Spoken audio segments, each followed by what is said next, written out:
Bonjour, c'est vraiment un plaisir de vous retrouver. J'ai 2 petites heures devant moi là, je crois, à peu près, on m'a autorisé à ça.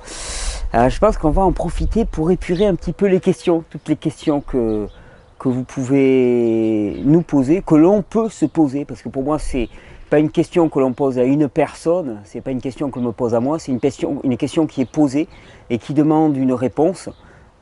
Et cette réponse, ben voilà, elle vient par l'intermédiaire de ces vidéos. On essaye qu'elle vienne par l'intermédiaire de ces vidéos, mais c'est notre patrimoine commun. C'est pour ça que j'insiste autant sur le fait que finalement, nous devons nous réapproprier ce patrimoine tout. Si ce n'est pas l'apanage d'une personne, ce n'est pas l'apanage d'une congrégation, d'une catégorie socio-professionnelle, c'est l'apanage de tous. Notre santé, notre alimentation, notre habitat, notre éducation, notre façon de relationner ensemble, notre façon de nous nourrir, notre façon de nous vêtir, notre façon de nous déplacer, tout cela, ben, c'est du domaine collectif. Et c'est collectivement qu'on doit se poser des questions, et les bonnes questions, et y répondre de la manière adéquate. Une manière, non pas qui favorise l'augmentation de capital obligatoirement, parce que, je ne sais pas vous, mais moi, au cours de ma vie, je me suis rendu compte que ce n'était pas obligatoirement en ayant de l'argent que j'étais heureux, mais plutôt qui favorise la joie, le bonheur, le plaisir. Et ça, ce sont des indicateurs que l'on ne chiffre pas sur des index liés au compte en banque. Et donc voilà, c'est collectivement qu'on doit comprendre les enjeux, parce que pour faire un choix, pour exercer un libre arbitre, pour faire un choix, il faut bien avoir les termes de l'enjeu. Collectivement qu'on doit faire ce choix-là, à partir des bases clairement expliquées.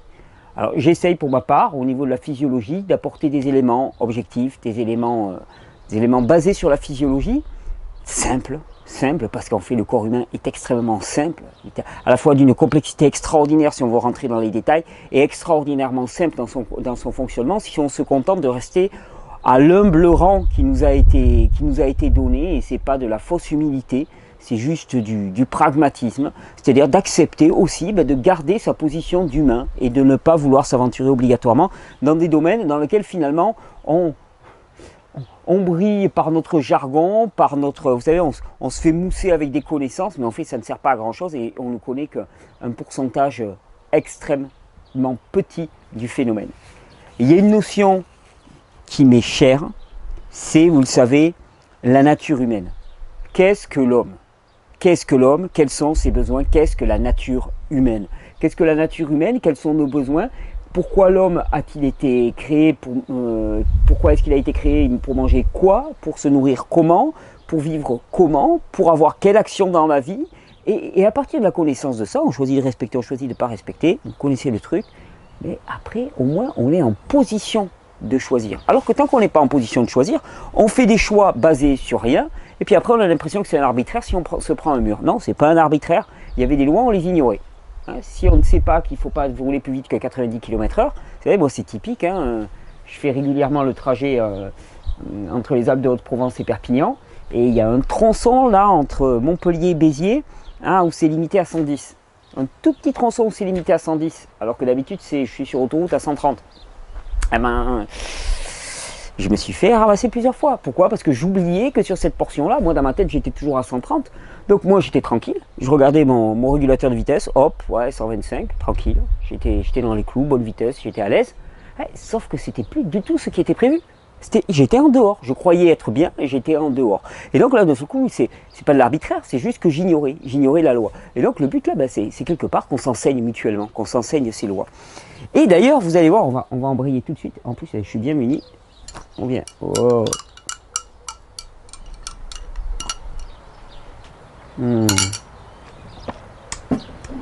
Pastèque, basilic, gingembre.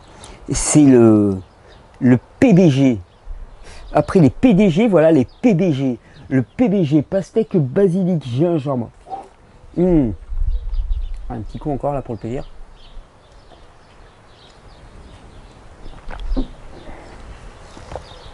Un bonheur. Ouais, alors pour qu'on parlait de base de connaissances, je lance un appel solennel. Chers amis, alors en fait ça vient de Joanne qui travaille à l'association, ma chère Joanne, et donc il m'a envoyé un courrier. Thierry, voici donc ce qui me semble important de dire.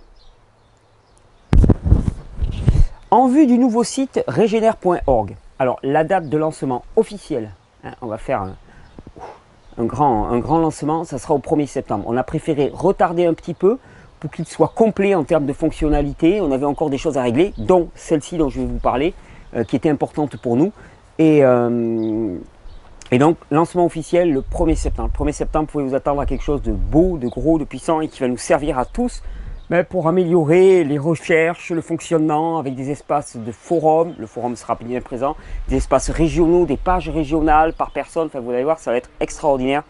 On a une belle petite équipe qui travaille là-dessus. Donc, en vue du site regenere.org, on a mis en place un protocole pour apporter à chacune des vidéos Vivre Cru des tags, des mots-clés pertinents dont le but principal est de faciliter la fonction de recherche du nouveau site à venir. Voilà, on a axé le nouveau site sur la fonction de recherche, c'est-à-dire qu'il y a beaucoup de questions, il y a aussi beaucoup de vidéos, sauf qu'il est très difficile de s'y retrouver. Johan avec Michael et tous les trois, même avec moi, on a réfléchi à un système pour indexer les vidéos de manière très pertinente, efficace. Et à partir de là, n'importe qui pourra taper une question, même sous forme de phrase sur le site. Et clac, ça lui indiquera les vidéos qu'il peut aller voir avec le timing exact. Ça va être d'une efficacité royale. Sauf qu'il y a un travail préalable, c'est regarder les vidéos et les indexer. Nous sollicitons donc les abonnés qui auraient du temps, du cœur à l'ouvrage, un esprit synthétique, un esprit de synthèse, j'imagine, pas synthétique si possible, et quelques connaissances, qui regardent les vidéos depuis quelques temps déjà, à venir participer à cette belle et grande tâche.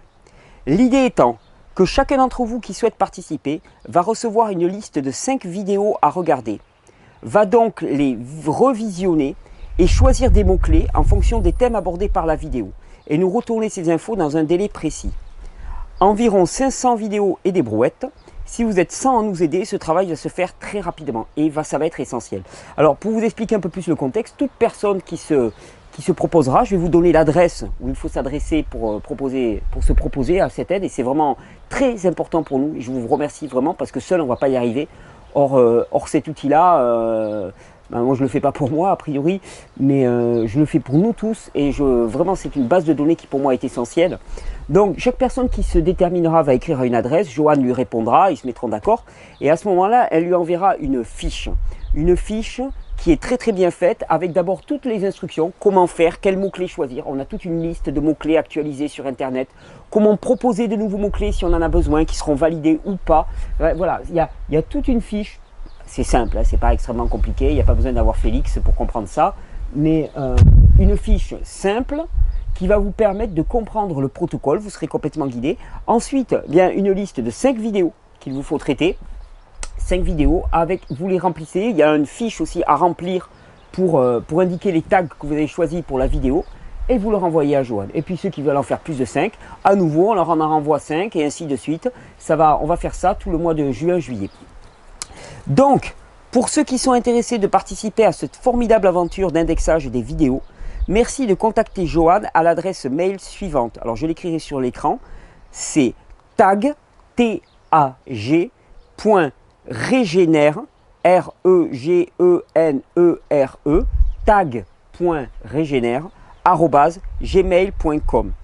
Et Joël vous expliquera la marche à suivre, elle donnera toutes les infos nécessaires, elle est là pour vous chouchouter.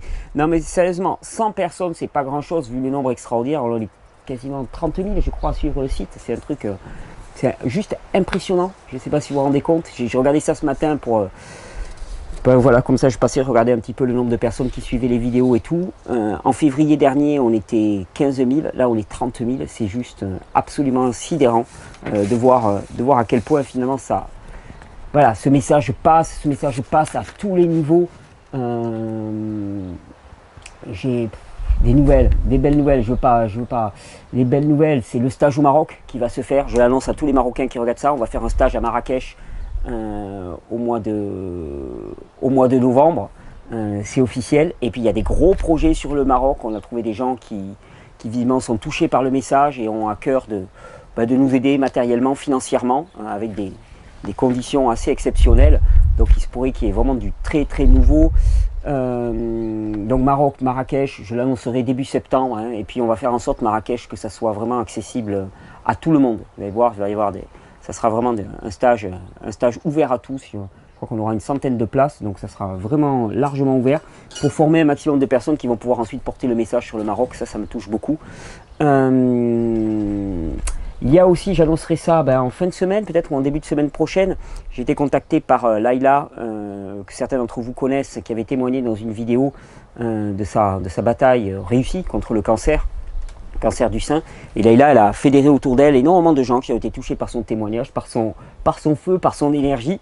Et en fin de semaine prochaine, c'est-à-dire pas cette fin de semaine-là, la fin de la semaine d'après, je ne sais plus si c'est jeudi ou vendredi, on va faire une grande vidéoconférence, alors qui était plutôt dirigée aux personnes qui avaient tendance à suivre Laïla, c'est-à-dire plutôt aux personnes de la communauté musulmane avant le Ramadan, une réflexion un petit peu sur l'alimentation, Ramadan et ainsi de suite. Je sais que ça intéresse beaucoup de musulmans, qui sera ouvert à des tas d'autres personnes, il n'y a pas de problème, on ne va pas faire de ségrégation, mais voilà, qui était plutôt dirigé vis-à-vis des personnes de confession musulmane. Enfin voilà, des projets comme ça, il y en a des tas. Ouais, je vous annoncerai aussi la date, mais on va faire un grand pique-nique. Je dois confirmer la date, je vous l'annoncerai sur le site. A priori, c'était le vendredi 11 juillet. Je propose un très grand pique-nique sur la plage par chez moi, là, du côté de Saint-Cyprien. Pour tous ceux qui veulent se joindre, on se rejoint en fin d'après-midi. On se pose tous ensemble, on joue, on nage, on va se baigner, on saute dans le sable par-dessus les dunes. On joue au ballon, on mange des fruits, on se réjouit, on chante, on se papouille, on se masse et on passe du bon temps ensemble. Donc voilà, il va y avoir des jolis petits mouvements. Et puis toujours pareil, c'est vrai que je n'en avais pas encore parlé et je me suis fait un petit peu remonter les bretelles que je n'ai pas. Il va y avoir un stage au Québec, je confirme. Il y a des personnes qui nous ont demandé, mais est-ce que c'est vrai qu'il va y avoir un stage au Québec? Oui, il va y avoir un stage au Québec qui se passe à Val-David du 16 au 21 août. Il reste encore quelques places, ça va être du top niveau. C'est organisé par Patrice Robert et Sylvie Sauvé. Vous pouvez les contacter sur le groupe Facebook Vivre Cru au Québec. Si vous tapez aussi l'annuaire frugivore, vous tomberez directement sur Patrice qui vous répondra et qui pourra prendre vos inscriptions. Donc voilà, du 16 au 21. Et puis avant, la semaine d'avant, on fera des conférences sur Montréal et Québec. Vous serez tenus au courant. Je crois qu'il y a un grand pique-nique sur Montréal qui est prévu sur le Mont-Royal. Pique-nique dans la journée, je ne sais plus, aux alentours du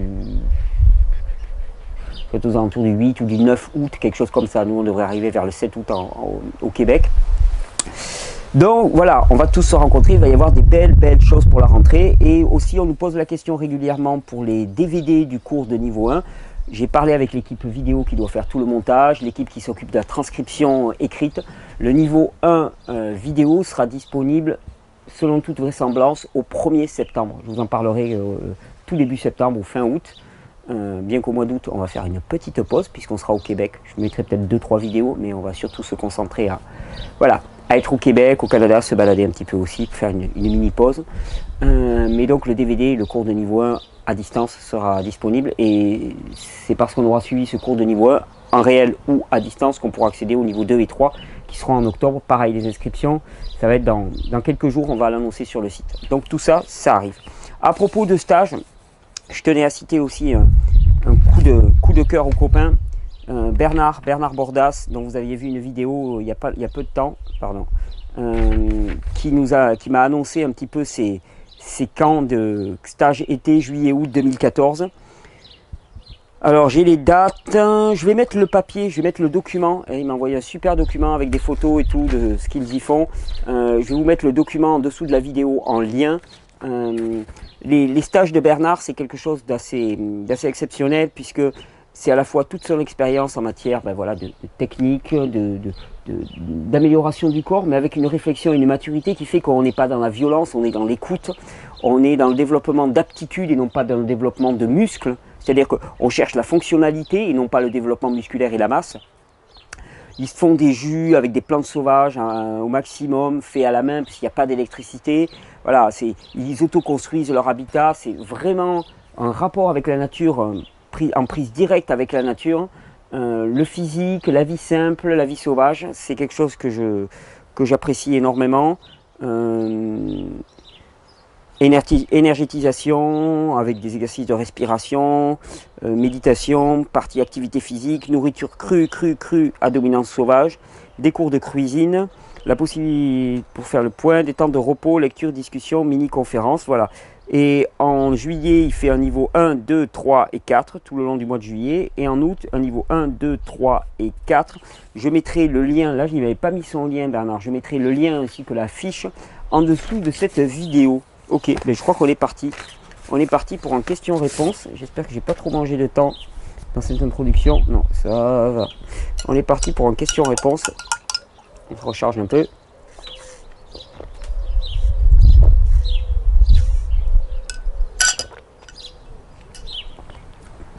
Je vais pas refaire une vidéo sur le jus de pastèque avec la peau, mais c'est absolument extraordinaire. Si vous voulez un jus alcalinisant par excellence en été, vous ne prenez pas de problème. Pastèque, basilic et un peu de gingembre, le PBG. Ça, dans la peau de la pastèque, il y a énormément de chlorophylle, d'acides aminés aussi, et ça vient vraiment apporter un contenu minéral supplémentaire à la pastèque qui est déjà très reminéralisante. C'est un jus qui va vraiment travailler sur la sphère rénale particulièrement, un jus très diurétique, qui va permettre vraiment l'élimination rénale, qui peut vraiment travailler de façon très favorable pour décongestionner ces reins, qui sont eux-mêmes souvent très congestionnés, ce qui fait que une fois qu'ils sont congestionnés, ils se font manger par leurs propres acides, et c'est là où on commence à avoir des problèmes rénaux et qu'on se redirige vers la dialyse, alors qu'en fait ce n'est qu'un problème de congestion rénale. Ok, alors on va se lancer dans les questions, parce qu'il y a pas mal de questions, puis on verra ce qui vient. Question de Benoît. Bonjour l'équipe, je sais que ça bosse dur en ce moment l'association, mais je flippe un peu. Alors, ok, qu'est-ce qui se passe Benoît? Régime principalement vegan, sans laitage et gluten, riche en fruits, super. Symptômes, morceaux d'aliments retrouvés dans les selles. Oh, ça fait 9 mois, je ressors tout ce que je mange avec des selles grasses. Trop de fruits, pancréas, je flippe un peu car mon corps n'absorbe que peu de nutriments. Fatigue chronique, surtout après le repas, ça m'assomme, me rend confus, me bloque mentalement. Alors, matière dans les selles avec sel un peu grasse, on pense immédiatement à la sphère hépato-pancréatique. Foie, pancréas. Deux producteurs finalement d'enzymes digestifs et de bile qui servent à la digestion directement. Quand on retrouve des morceaux dans les selles, plus sel grasse, ça s'oriente plutôt vers le foie. Morceaux dans les selles, ça s'oriente plutôt vers le pancréas, vu que le pancréas, au travers de toutes les enzymes pancréatiques qu'il sécrète, est responsable d'une bonne part de la digestion des sucres. Donc surtout après les fruits, quand les morceaux ne sont pas, les celluloses ne sont pas décomposées, on est plutôt dans le cas de défaut pancréatique. Après tu me dis, bon, fatigue chronique, surtout après le repas, ça m'assomme, me rend confus. Alors là, on parle surtout pour toutes les personnes qui sont en fatigue chronique marquée, ça veut dire grosse faiblesse des glandes surrénales. Ça veut aussi dire une capacité métabolique à traiter les sucres des fruits qui est moindre qu'une personne qui est en pleine vitalité. Et ça, c'est une notion qu'il faut savoir. C'est pour ça que le programme tout fruit pour tout le monde tout le temps, ça ne marche absolument pas. Alors ça satisfait l'ego, le dogmatisme, mais ça ne marche pas. Donc les programmes dans lesquels il faut manger autant de fruits que l'on veut et ainsi de suite, c'est bidon au sens où ça ne considère pas du tout toute une catégorie de la population qui est vraiment épuisée, pour lesquels il va falloir y aller avec plus de finesse. Oui, le fruit est l'aliment physiologique parfait de l'homme, l'aliment pour lequel il a été prévu. Le fruit est notre aliment tel qu'il nous a été offert. Ça tombe bien, j'aime les fruits. Remarquez, comme une vache aime l'herbe, moi j'aime les fruits. Rappelle-moi cette... Qu'est-ce que c'est ça? Belle vigne. Est-ce qu'on voit des grappes là? Ah, là. C'est une vigne ancienne. Il ne faut pas le dire parce que c'est une vigne qui se reproduit simplement par bouture, quoi. Des vieilles variétés, c'est de l'Othello, je crois ça. C'est un raisin qui a un goût de cassis, entre le cassis et la groseille. Enfin, c'est une structure, ceux qui ont déjà goûté du Noah ou de l'Othello, ils savent ce que je veux dire. C'est un raisin absolument succulent. Et là, on a une vigne là, exubérante sur la véranda. C'est magnifique, magnifique, magnifique. Voilà, on est fait pour manger des fruits. Donc le fruit est l'aliment physiologique de l'humain par excellence. Sauf que pour les personnes qui sont en sous-vitalité et particulièrement en fatigue chronique, le métabolisme des sucres va être compliqué. Et d'ailleurs, si ces personnes se gorgent de sucre, étant donné que le métabolisme des sucres va être compliqué, ils vont avoir premièrement des coups de barre, dysbiose, des produits non digérés dans les intestins. Pourquoi? Parce qu'ils n'ont pas assez d'énergie même pour les digérer, pour les transformer. Et ça va faire le lit des dysbioses, des candidoses et ainsi de suite. C'est pour ça que plus une personne est faible et physiquement et en termes d'énergie, elle est faible, puis il va falloir qu'elle y aille doucement avec les fruits et qu'elle les mélange toujours avec des verdures pour ralentir la vitesse d'assimilation, pour permettre à son corps de le traiter au mieux. Plus une personne est faible au niveau énergie, plus il va falloir y aller doucement, progressivement au niveau du passage des nutriments. L'aliment parfait qui ne pose aucun problème pour personne par excellence, c'est la feuille verte. Les légumes verts, c'est passe-partout. On peut en consommer autant qu'on veut, je ne connais pas de surdose en légumes verts, on peut y aller autant qu'on veut. Dans les fruits, selon les personnes, il faut y aller plus doucement, plus progressivement, des plus petites quantités sur la journée, non pas des gros repas de fruits qui vont mal passer. Des repas simples de fruits, et puis fractionner, mélanger avec des feuilles vertes pour permettre une meilleure... une vitesse de diffusion plus lente et une vitesse d'assimilation plus lente. Voilà ce que je peux te dire.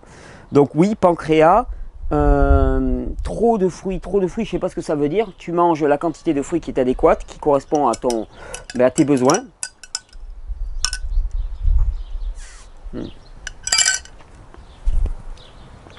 Qui correspond à tes besoins. Et je sais que c'est pas des quantités, c'est pas... Mais si tu veux... Trop de fruits, si je te dis ouais mange 4000 calories de fruits et tu en as la moitié qui se retrouve non digérée dans tes selles, ça veut dire quoi? Ça veut dire que tu n'en avales pas plus de 2000 calories, donc ça ne veut strictement rien dire ces chiffres. Voilà. On se raccroche à ça, pourquoi? Parce qu'on est gouverné par la peur. On est sous l'emprise de la peur en permanence, peur du manque là pour le coup, mais peur tout azimut, peur de ne pas être aimé, peur du manque, peur de ceci, peur de cela, c'est la peur. C'est la peur qui a séparé l'homme de Dieu, c'est la peur qui nous gouverne, c'est la peur qui nous fait bouger. Et donc là, c'est la peur. Donc il faut en mettre plus. Si le système est épuisé, je vais dire plus tu vas en mettre, pire ça va être.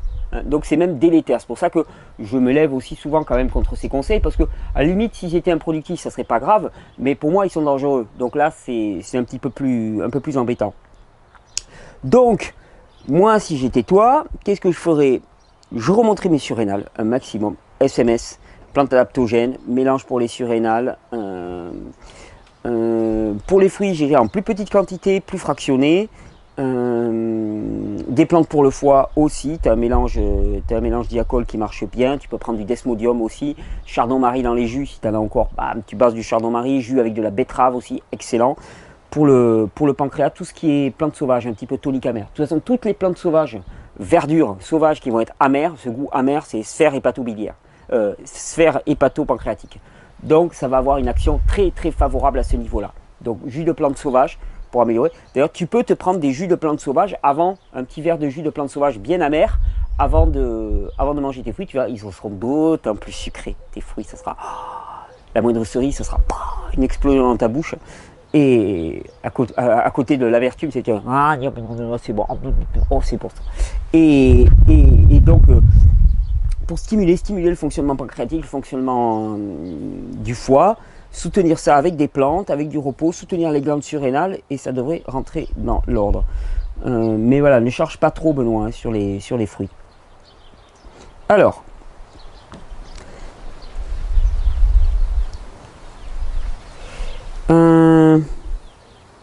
bonjour Thierry, c'est une question de qui ça? Michel. Bonjour Thierry, je pratique les BD depuis longtemps. Les BD, alors ça je ne sais pas ce que c'est. Je voudrais que tu nous expliques les rapports entre le fascia et la... Ah, BD, bain dérivatif, parce que les fascias, c'est France Guillain. Donc bain dérivatif, alléluia. Ouais, alors je pratique les bains dérivatifs depuis longtemps, je voudrais que tu nous expliques le rapport entre les fascias et la lymphe. Les mouvements des fascias sont les activateurs de la progression de la lymphe dans les tissus. Et les fascias, c'est du tissu conjonctif. C'est du tissu. C'est une trame tissulaire, les fascias, eh bien, qui entoure tout notre corps. C'est une trame, il y a des fascias superficiels, vraiment qui sont au contact de la peau. Il y a des fascias un peu plus profonds. Le diaphragme, par exemple, est un fascia. C'est du tissu conjonctif. Ce tissu conjonctif compose aussi les canaux lymphatiques. Les canaux lymphatiques sont souvent composés de ce qu'on appelait des fascias. Vous savez, on crée des mots. Les fascias, c'est du tissu conjonctif. Mais c'est un tissu conjonctif qui va avoir un rôle un peu plus de tenue de la structure. Alors, on en fait tout un cas des fascias. Et on a fait même la fasciathérapie. moi, ce qui m'intéresse plus, c'est ce qui circule à l'intérieur, c'est l'état de ce qui circule à l'intérieur que l'état le mouvement du canal en lui-même. Le mouvement du canal des fascias, il se fait simplement en bougeant, en ayant une activité physique adéquate. Alors après, bon, c'est pas un problème de les activer. Hein. Quand on fait du drainage lymphatique, on active les fascias, puisque de toute façon, dès lors qu'on fait du massage, tout massage active les fascias superficiels. Les fascias profonds, c'est du massage profond. Les massages chinois de l'estomac, par exemple, vont activer de l'estomac, des intestins, vont activer des fascias profonds. Les exercices de respiration activent les fascias au niveau du diaphragme. Donc les fascias, c'est du collagène, hein, de toute façon. Hein. Le collagène, c'est ce qui compose à peu près tous les tissus conjonctifs qui sont un petit peu musculeux. Hein. Donc qui a un rôle de tenue, de structurer le corps, on va dire. Le fascia, c'est un petit peu là. C'est le squelette tissulaire du corps. C'est-à-dire que les os, c'est l'espèce de squelette interne, et puis l'extérieur est tenu par ces fascias. C'est un nom qu'on a donné aux tissus qui sont extérieurs et qui vont tenir le corps dans son ensemble. Comme le diaphragme tient, finalement, au diaphragme sont suspendus les intestins et il tient toute la partie supérieure, hein, donc les poumons, l'estomac et tout, il tient le diaphragme à ce niveau-là. Eh bien, pareil, c'est la structure tissulaire qui va tenir un petit peu tout l'organisme. Donc, pour répondre à ta question, les mouvements des fascias sont les activateurs de la propagation de la lymphe dans les tissus. Ouais. Moi, je dirais les fascias, c'est un cas particulier de tissu. Voilà.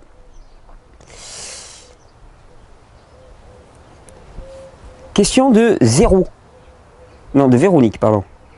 Bonjour Thierry et son équipe. J'ai une très longue extinction de voix. Me suis soigné naturel avec les conseils du pharmacien, oligo-éléments, homéo, etc. Ensuite, j'ai consulté l'ORL il y a 2 mois et la semaine dernière à nouveau qui dit œdème des cordes vocales. Il veut faire une biopsie et couper au laser. J'ai refusé. Eh ben oui, ça c'est utile les cordes vocales, à part si on veut parler comme Dark Vador. Trop jeune Jedi. J'ai arrêté de fumer il y a 9 semaines, ça me semble pas beaucoup mieux. Non mais alors, te faire couper les cordes vocales, enfin faire une opération au laser, une biopsie et couper au laser les parties qui sont en œdème, pour moi c'est une catastrophe, c'est la solution, enfin c'est pas une solution de toute façon, c'est absolument pas une solution, on passe notre temps à ne pas prendre des solutions. Tu as un œdème des cordes vocales, donc c'est juste que c'est enflammé, que c'est toxique. Tu as arrêté de fumer il y a 9 semaines, ça ne semble pas beaucoup mieux. J'ai essayé le Quinton, la propolis et super sirop, je mange bien, pas de laitage ni de gluten, sauf vraiment petit craquage occasionnel. Hop. À ton avis, que dois-je tenter? Bon, c'est au niveau des cordes vocales. Moi, ce que je ferais, bon, certainement pas couper, hein, Véronique, pas question. Tu peux avoir 2 voies d'y accéder. Bon, déjà, régime alimentaire, toujours pareil, jus en quantité, des jus adoucissants, tu vois, moi je prendrais de la mauve, enfin non, la mauve, tout le monde n'en a pas en sauvage, de l'épinard, des jus très très doux comme ça, de la pomme, tu vois, qui ont des mucilages, tu vois, des fibres très douces, pomme épinard, tu vois, et puis ce que tu fais, ton jus, tu le gardes en bouche, et puis au moment où il passe au niveau de ta gorge, tu te bloques et tu essaies qu'il ralentisse, s'il te plaît, qu'il ralentisse. Non mais, je rigole, mais on peut y arriver. Des fois, on a la sensation que ça reste plus longtemps. Tu laisses baigner le fond de ta gorge un petit peu, tu vas voir, ça va aider. Bon, ceci dit, moi je commencerai déjà par, arrêter de fumer 9 semaines, c'est très court, hein, pour avoir une désinflammation. Par contre, moi ce que je ferais, c'est des cataplasmes d'huile de ricin. Vraiment à ce niveau-là, là, au niveau de la gorge, hein, je m'entoure complètement toute la partie cervicale avec de l'huile de ricin. Je me masse régulièrement. Quand je peux pas porter de cataplasme dans la journée, vous savez, l'huile de ricin, elle agit essentiellement, c'est quelque chose de merveilleux l'huile de ricin, hein, j'en suis assez fanat. Elle agit principalement en activant le fonctionnement lymphatique. Donc même si vous ne faites pas de cataplasme, hein, imaginons que vous voulez vous passer de l'huile de ricin au niveau du foie, vous faites un petit massage avec de l'huile de ricin, ce qui va pénétrer, et puis après vous partez dans votre journée. Ben là pareil, au niveau de ton cou, bon le soir tu te fais un bon cataplasme avec une bouillotte, avec quelque chose d'un petit peu chaud, là ça va être extraordinaire. Mais ensuite, simplement tu te masses le matin, tu te masses à ce niveau-là, là, de cette partie, les ganglions doivent aussi être touchés, tu te masses avec de l'huile de ricin. Ça va permettre vraiment le fonctionnement d'épuration à ce niveau-là. Après, pour jouer dans cette zone-là,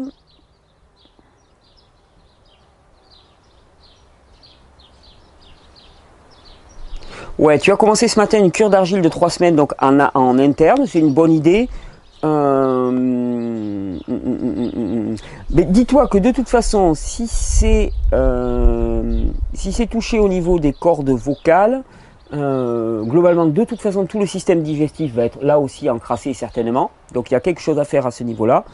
Moi, je ferai ricin en externe, vraiment diète légère qui va favoriser l'épuration, soutenir les émonctoires, les reins, remonter tes surrénales, toujours pareil pour que ça élimine. Pensez bien que le corps se nettoiera à la hauteur de l'énergie qui est disponible dans les glandes surrénales, à la hauteur de l'énergie qui est disponible pour le système nerveux autonome. Donc quand on parle d'élimination, de nettoyage, on fait grimper ces surrénales. Pop, pop, pop, pop, pop, pop, pop, t'es à 11, pop, pop, pop, pop, pop, monte 12, pop, pop, pop, pop, pop, 13, ok, nickel, 13 avec une tension diastolique qui est inférieure à 8, voire inférieure à 7, ok, on est bon. Un 13, 7, chapeau, bonne surrénale, pas d'œdème dans le corps.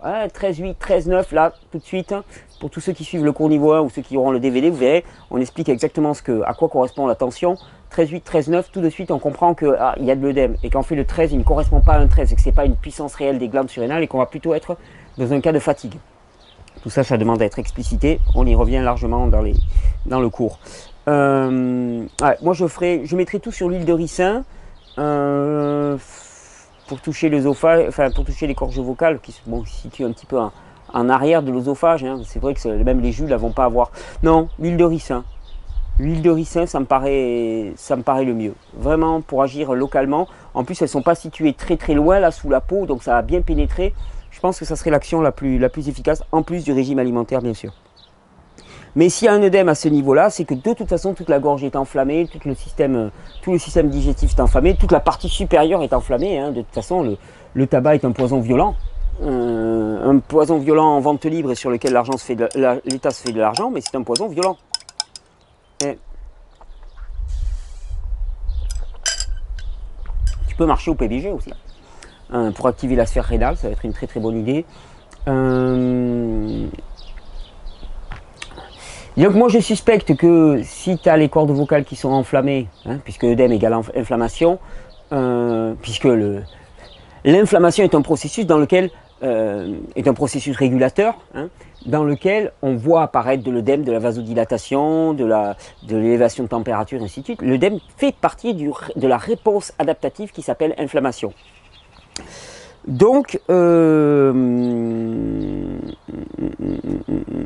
je nettoierai aussi la sphère pulmonaire, hein, des jus avec un petit peu de radis, de la betterave, de l'orange, tu as un mélange bronche et poumon qui marche pas mal aussi là-dessus, et puis surtout voilà, arrêtez d'inhaler une fumée, enfin je veux dire, on n'est pas prévu, on n'a pas été créé pour fumer, c'est pas prévu dans le programme humain, ça c'est une déviance complète, on n'est pas prévu pour boire de l'alcool, on n'est pas prévu pour... L'alcool étant un produit mais d'une agressivité totale, donc quand j'entends les gens défendre un peu de vin pour la santé cardiovasculaire, c'est bidon quoi. C'est bidon. Si tu veux du tanin, tu en prends dans des raisins directement, mais l'alcool n'a jamais été un aliment de santé. Bah, la cigarette c'est pareil, c'est pas un aliment de santé, c'est même pas un aliment de santé, c'est pas un aliment tout court, c'est pas un produit qu'on devrait faire rentrer dans un corps humain. Donc voilà, déjà arrêter de fumer c'est excellent, cataplasme d'huile de ricin c'est excellent. Et surtout de ne pas faire toucher tes cordes vocales. Tu sais, c'est un œdème. Dans le pire des cas, en fait, tout ce que tu risques, c'est que ça dure un peu longtemps. Mais tu les récupéreras, tes cordes vocales. Hein. Surtout à partir du moment où tu vas arrêter de fumer, tout ton corps va commencer à éliminer. Donc favorise l'élimination par le bas. Tu peux aussi favorablement faire quelques irrigations coloniques, travailler sur la sphère intestinale pour décongestionner cette zone-là. Ça aidera fortement.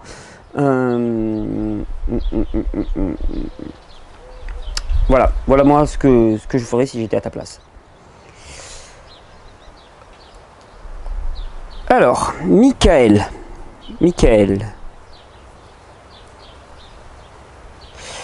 Voilà, petit topo. Ça fait depuis février que je prends les 5 fantastiques et plein de choses et je pense arrêter. Oh mon Dieu. Car il n'y a rien de nouveau. Je perds moins de cheveux certes, moins d'acné, moins de peau grasse. Et encore, j'ai pas de repousse de cheveux, rien de rien. Je me clairsème de plus en plus. Je pense que vous vous trompez sur la chute des cheveux. C'est purement génétique quand on se dégarnit et on se dégarnit. Pourtant, j'avais hyper confiance, j'ai tout essayé, lotion, ortie, vinaigre, plus de shampoing. J'ai arrêté les shampoings, je me lave à l'eau, vinaigre de cidre, bicarbonate. On ne peut rien faire sur la calvitie, à partir du moment qu'on a un calvitie, la vie est finie. C'est triste, mais c'est ainsi. J'ai jamais rien dit, c'est une loterie, j'ai vraiment pas de chance, j'ai jamais été méchant ou autre, et il faut que ça tombe sur moi. Michael, c'est... Ouais, j'entends ce que tu dis, il y a beaucoup de frustration chez toi. Moi, ce que je vais te dire, c'est que des cheveux qui repoussent, j'en ai vu. Alors bon, peut-être que c'est génétique, mais alors comment est-ce que les cheveux repoussent? Moi, j'en sais rien. Les cheveux qui repoussent, des cheveux qui repoussent bien noirs sur une tignasse brune, des cheveux qui repoussent à une personne qui n'en avait plus, qui avait une réelle calvitie, j'en ai vu, j'en vois régulièrement. Alors, tu vas me dire, ouais, alors, c'est génétique. Alors, le génétique, c'est une insulte à la physiologie de dire ça. Et je dis pas que c'est toi, c'est un discours qu'on nous donne. La génétique, c'est de toute façon, tu peux rien. De toute façon, laisse tomber. De toute façon, t'es foutu, t'es condamné, t'es mauvais, t'as perdu. T'as fait mauvaise pioche et là, c'est foutu pour toi dans cette vie.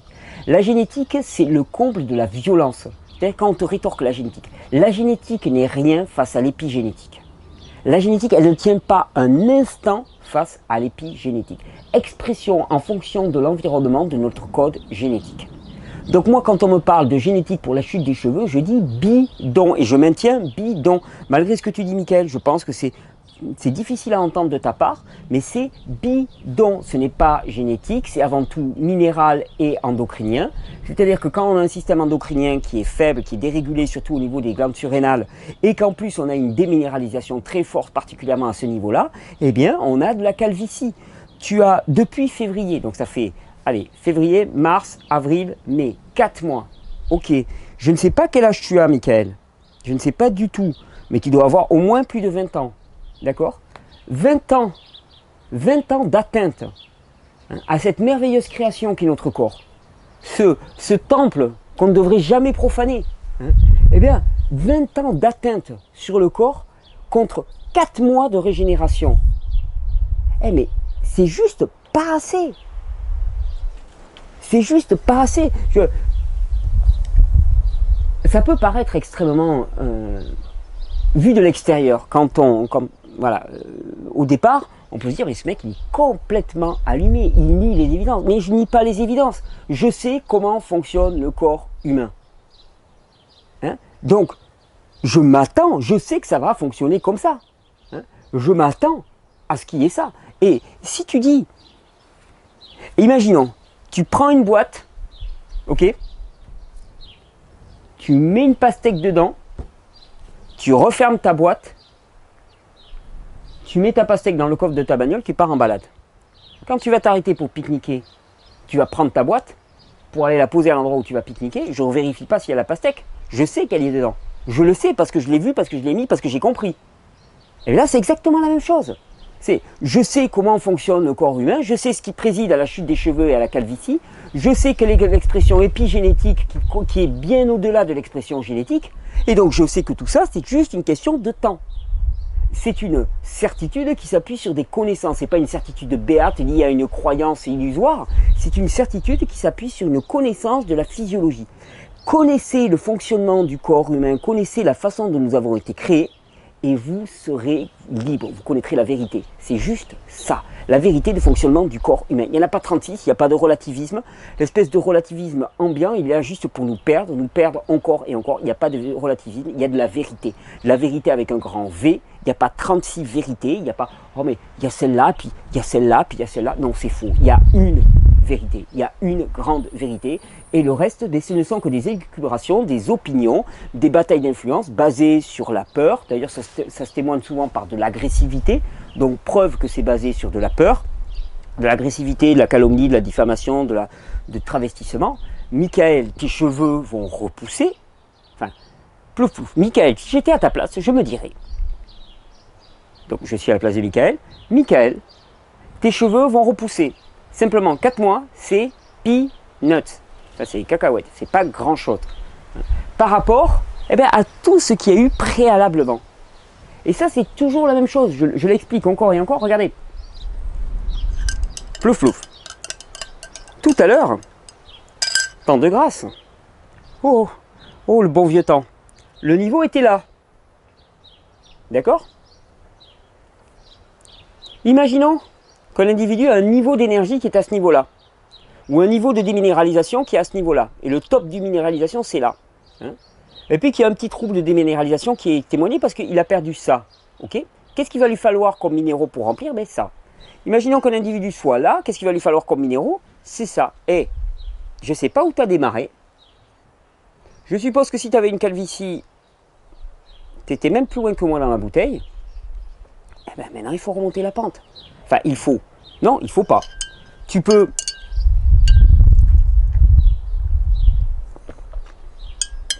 Allez, je t'ai rejoint. Mickaël, je blague avec ça parce que j'espère que des personnes ne sont pas blessées par ma façon de raconter les choses. C'est jamais rien de strictement personnel. J'ai un amour vraiment profond pour toute personne avec qui je relationne. Vraiment, hein, tu savais à quel point j'ai à cœur. Mais j'aime bien aussi prendre les choses à la légère. Tout ça, c'est une espèce d'énorme psychodrame dans lequel on vit, on est pris.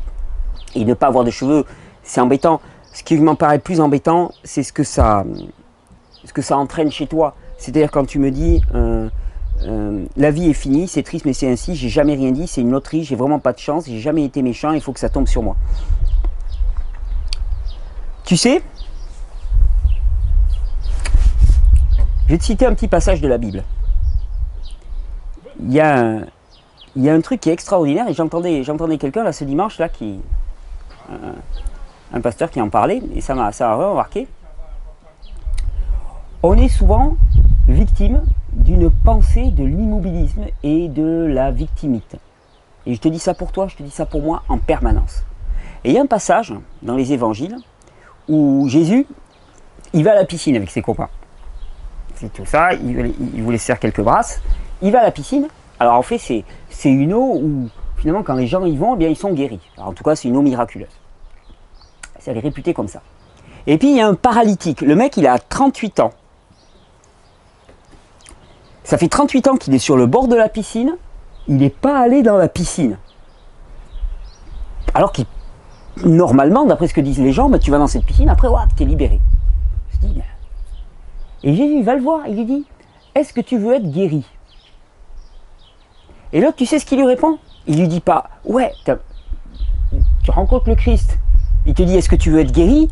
Tu gamberges pas. Tu dis, ouais, tout. Allez, prends-moi tout ce qui m'entrave. Prends-moi tout ce qui m'entrave. Non, là, le gars, il dit, mais... Attends, est-ce que tu veux être guéri? Et le gars, il répond, ah mais attends, je peux pas y aller, en fait, parce que quand c'est le moment d'aller se baigner, ben, tout le monde y va, je peux pas descendre. Et puis moi, je peux pas aller jusqu'à la piscine. Et puis, j'arrive pas. Caliméro. Ouin. Le mec, il est là, ça fait 38 ans qu'il est sur le bord de la piscine, qu'il y a de l'eau à côté de lui. Hein. T'as Jésus qui lui dit, mais est-ce que tu veux être guéri? Et le mec, qu'est-ce qu'il cherche? Il cherche des circonstances, des raisons pour expliquer son immobilisme. Et on est tous paralysés par cet esprit d'immobilisme, de trouver des bonnes raisons à toute chose. Dans mon enfance, j'ai vécu ça. Mon papa, il m'a fait ça. Ma maman, elle m'a fait ça. Et tonton Robert, encore pire. Tonton Robert, qu'est-ce qu'il m'a fait? Hein? C'était terrible. Et mes copains en classe. Hein? Et qu'est-ce qui m'est arrivé? Puis un jour, il y en a un qui m'a fait un doigt d'honneur alors qu'il était en voiture. Hein? Et puis ma première femme qui m'a quitté en m'insultant dans la rue. Hein? Qui m'a laissé 2 enfants. Et tout ça, on s'en fout. La question, c'est qu'est-ce que tu fais maintenant? Qu'est-ce que tu fais maintenant? Ça, c'est la question. Et c'est pour ça que je suis autant en pétard souvent contre toutes ces approches qui nous ramènent toujours vers le passé. Le passé, c'est là où s'abreuve la mémoire et l'intellect. Il n'y a rien de nouveau qui surgira dans l'étude du passé. Qu'est-ce qu'ils nous font là, les coquins? Oh.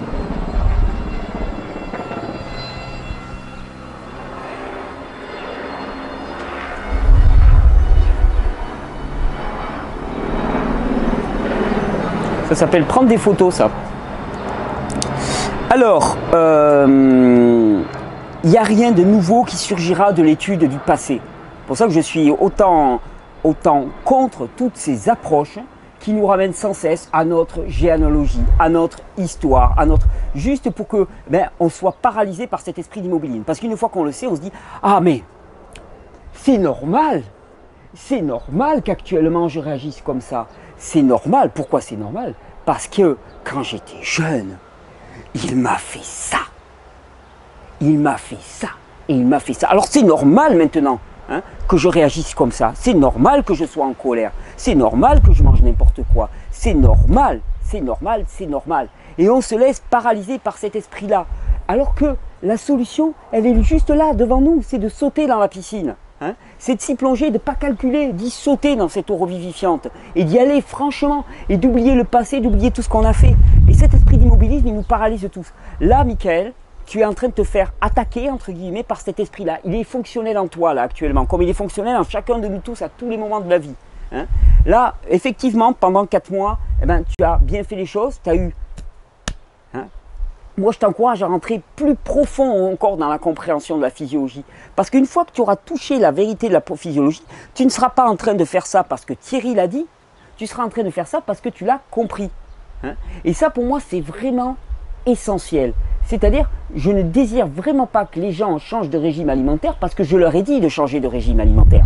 Parce que ça va tenir un temps. Jusqu'à la première symptôme de détoxination, la première difficulté. Et à ce moment-là, hop, tout partira, tout s'oubliera.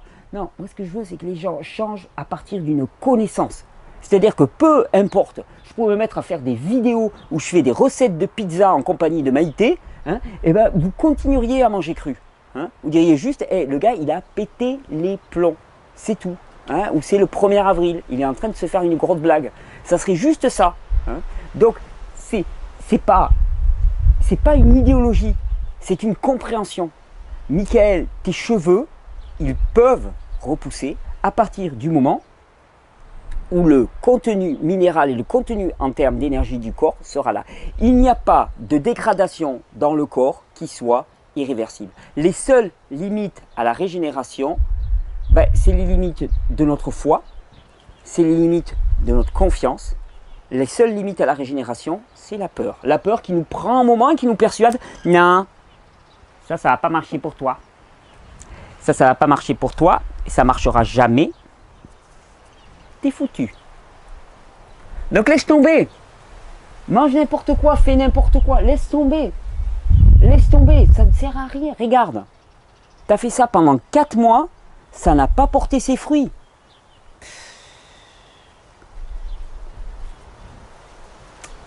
Le cure-dent, là, la vidéo, il te disait de faire des trucs, mais en fait, ça marche pas. Il se fout de toi. Il se fout vraiment de toi. Non, t'as raison. Tu peux revenir à tes anciennes habitudes.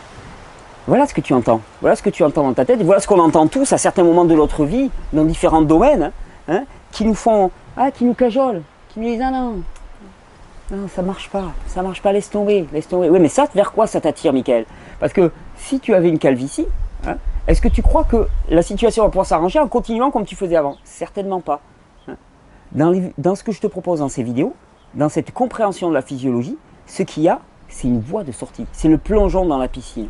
Et ce plongeon dans la piscine, quelque part, on a trop tendance parfois à le faire d'une façon soit élastique. C'est-à-dire qu'on plonge, mais on a un gros centre d'eau accroché derrière nous. Au cas où, hop, on retire et on remonte sur la berge. Et c'est total. Tu as déjà vu un baptême? C'est je me lâche complètement. Et j'ai compris. C'est pour ça qu'il ne faut pas le faire par adhésion à un discours, il faut le faire par compréhension. Ok, j'ai compris, je ne le fais pas pour une personne, pour un groupe de personnes, pour me donner une image, je le fais parce que j'ai compris. Et là, je m'abandonne. Je me donne tout, je me jette là-dedans, je me jette dans la régénération. Les symptômes, je m'en fiche. Ça va aller mieux, ça va aller moins bien, je m'en fiche parce que de toute façon, j'ai compris que tout se passait là, que les symptômes nous trompent. Les symptômes, c'est un leurre. On nous a appris à regarder les symptômes sont un leurre. Qu'ils avancent pas, ça n'a aucune importance. Il y a des gens qui disent au bout de 2 mois de cru, tel symptôme il a disparu, tel symptôme il a disparu, tel symptôme il a disparu. Moi, ce que je leur dis toujours, c'est je m'en fiche, ça n'a aucune importance parce qu'il pourrait très bien revenir ensuite et ça sera plutôt bon signe. On n'en sait rien. Le symptôme est sans importance, le symptôme est sans conséquence. Michael, je me suis permis de me lâcher, J'espère que tu n'as rien pris de façon personnelle, parce que je me parle avant toi, moi. C'est juste que quand je t'entends dire la vie est finie, c'est triste, mais c'est ainsi, j'ai jamais rien fait, c'est une loterie, j'ai vraiment pas de chance. Ça, c'est une position dans laquelle effectivement tu auras du mal à voir repousser tes cheveux. Mais vraiment, je souhaite pour toi une position qui ne soit une position différente, dans laquelle tu dis non, non, je saisis la chose, je saisis, je m'en empare et je la garde et je la secoue. Si on a compris, hein, si on a compris ce sens de la régénération et ce potentiel qu'il y a dans le corps humain, ben on la saisit, on la secoue et on dit tu vas me le donner, tu vas me le donner, tu vas me le donner. Je veux voir se manifester dans mon corps cette régénération. Et tant que ça ne vient pas, on agite, on se bat, on se dit non mais attends, je le veux, pourquoi? Parce que je sais que c'est comme ça, je sais que ça marche comme ça. Donc il n'y a pas de raison, il n'y a aucune raison que ça ne vienne pas. Je le veux, je l'exige, c'est un dû. C'est un droit humain légitime. Avoir la régénération se manifester dans le corps, c'est comme ça que nous avons été créés. Donc go, lâche rien mon frère. Et tu auras des beaux cheveux. Alors, on va se régénérer un petit coup. Excusez-moi. Et ça faisait longtemps que j'avais pas fait les jus pendant une vidéo. En plus là avec du bruit. J'espère qu'il y en a que ça va pas trop indisposer. En plus, je fais pas de bruit avec ma paille, mais je pourrais être plus.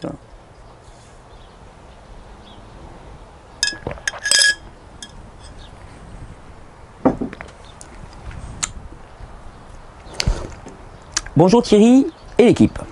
Que pensez-vous de l'huile essentielle d'épinette noire en massage sur les surrénales pour régénérer? J'ai vu qu'elle stimulait les surrénales, mais sans danger et pas trop violent. L'épinette noire, c'est un stimulant. Hein. Franchement.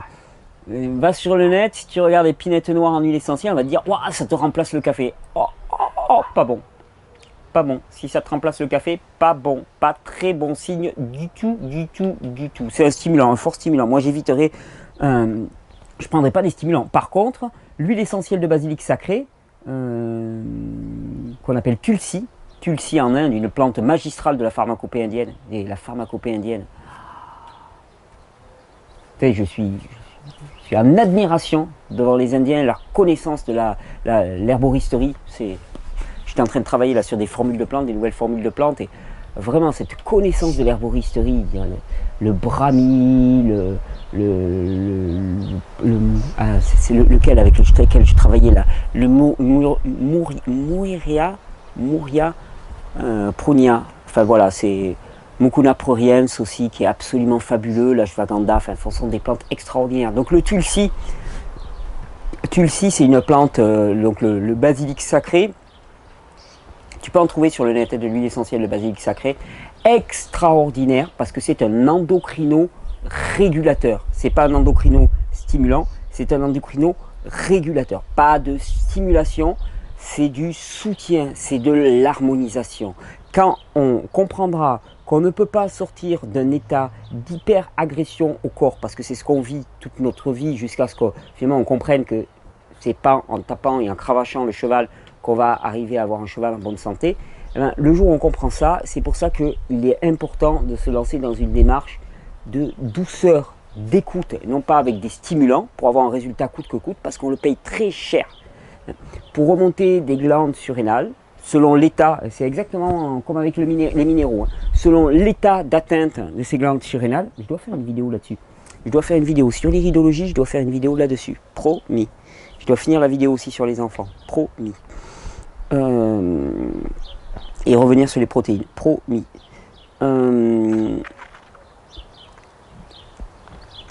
Ouais, non, démarche de douceur. Et c'est fini la lutte, c'est fini la course, c'est fini la bataille, c'est fini. La lutte, game over, c'est terminé.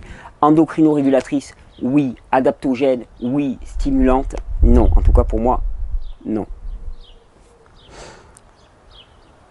Question de Dany. Bonjour, j'ai des amygdales cryptiques. Tout le fond de ma gorge est rouge et j'ai un aft assez gros qui ne part pas depuis une semaine. Ça commence à me faire peur. Pensez-vous que mon alimentation y soit pour quelque chose? Je suis végétarien.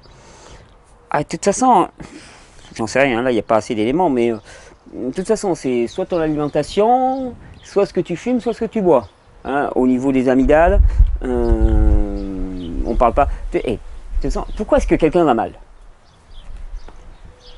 Il a mal à cause de ce qu'il mange, à cause de ce qu'il respire, à cause de son rythme de vie, à cause de l'acidose induite par des comportements sur le plan plus psycho-spirituel, émotionnel qui sont inadéquats, c'est-à-dire qui ne sont pas refus de pardon, agressivité, ainsi de suite, peur permanente.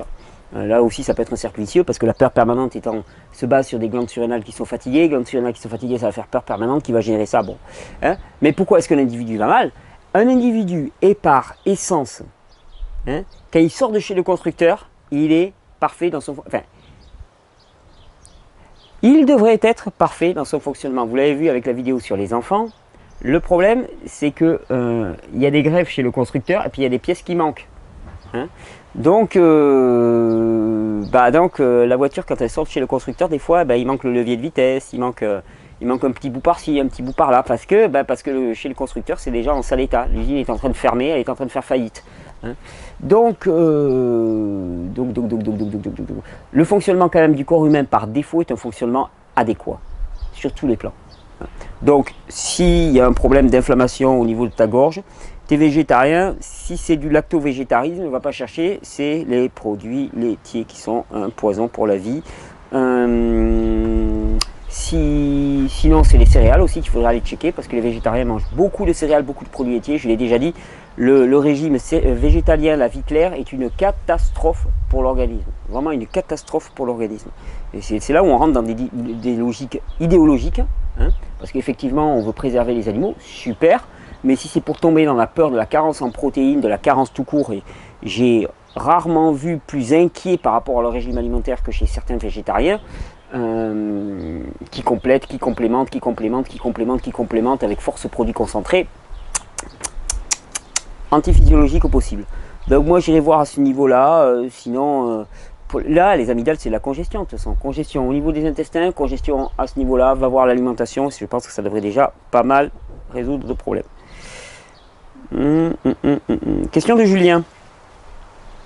J'ai commencé à changer d'alimentation depuis 5 mois, arrêter gluten et lactose, changer salade de fruits le matin, de verdure le soir, alimentation plus classique le midi, 1 ou 2 jus par jour, top niveau, je me sens mieux. Toutefois, 2 symptômes chroniques sont apparus. Le premier est une douleur genre courbature tous les matins sous les côtes à droite, à hauteur du sternum, foie vésicule. Et disparaît ensuite dans la journée en bougeant. Ouais, ça peut être des douleurs au niveau du foie, hein, au petit matin, c'est la période de détoxination vraiment massive. Je dirais que un cas classique,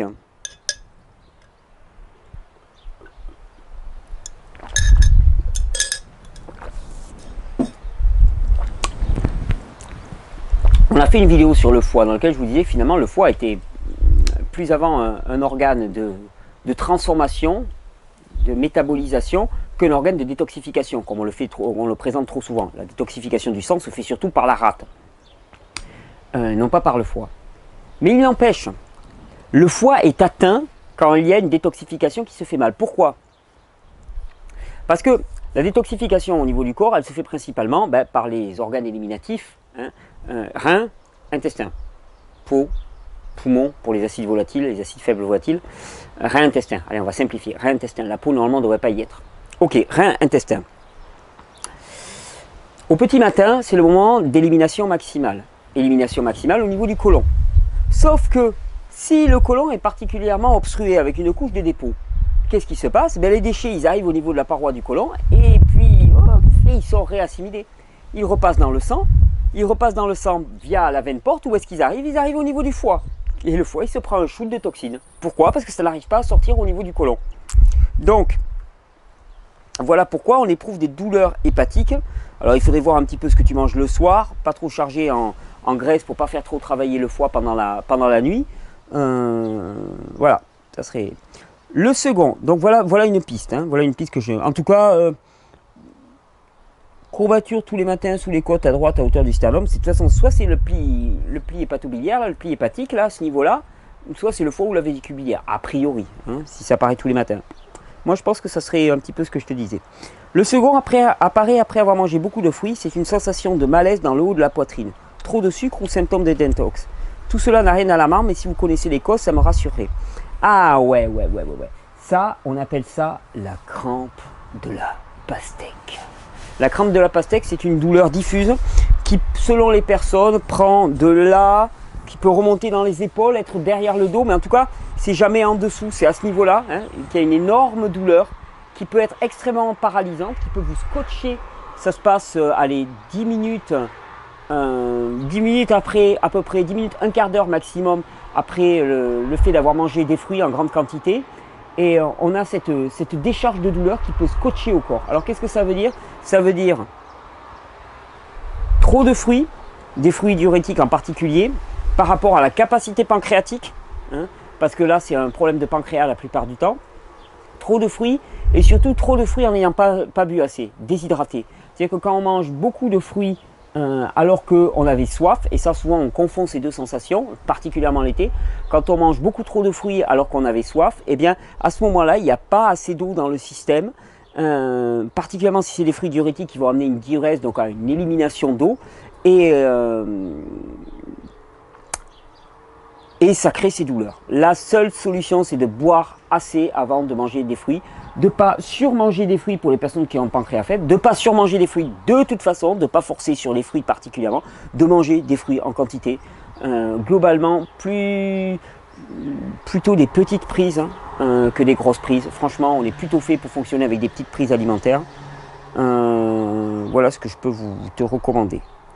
Ça n'a rien d'alarmant, mais fais attention quand même. Mais ça ne veut même pas dire un pancréas faible à tout prix. On a tous, ça peut arriver à tout le monde. Le truc, c'est qu'il faut surtout arriver à boire assez juste avant de prendre tes fruits. Je pense que c'est surtout ça qui va t'aider.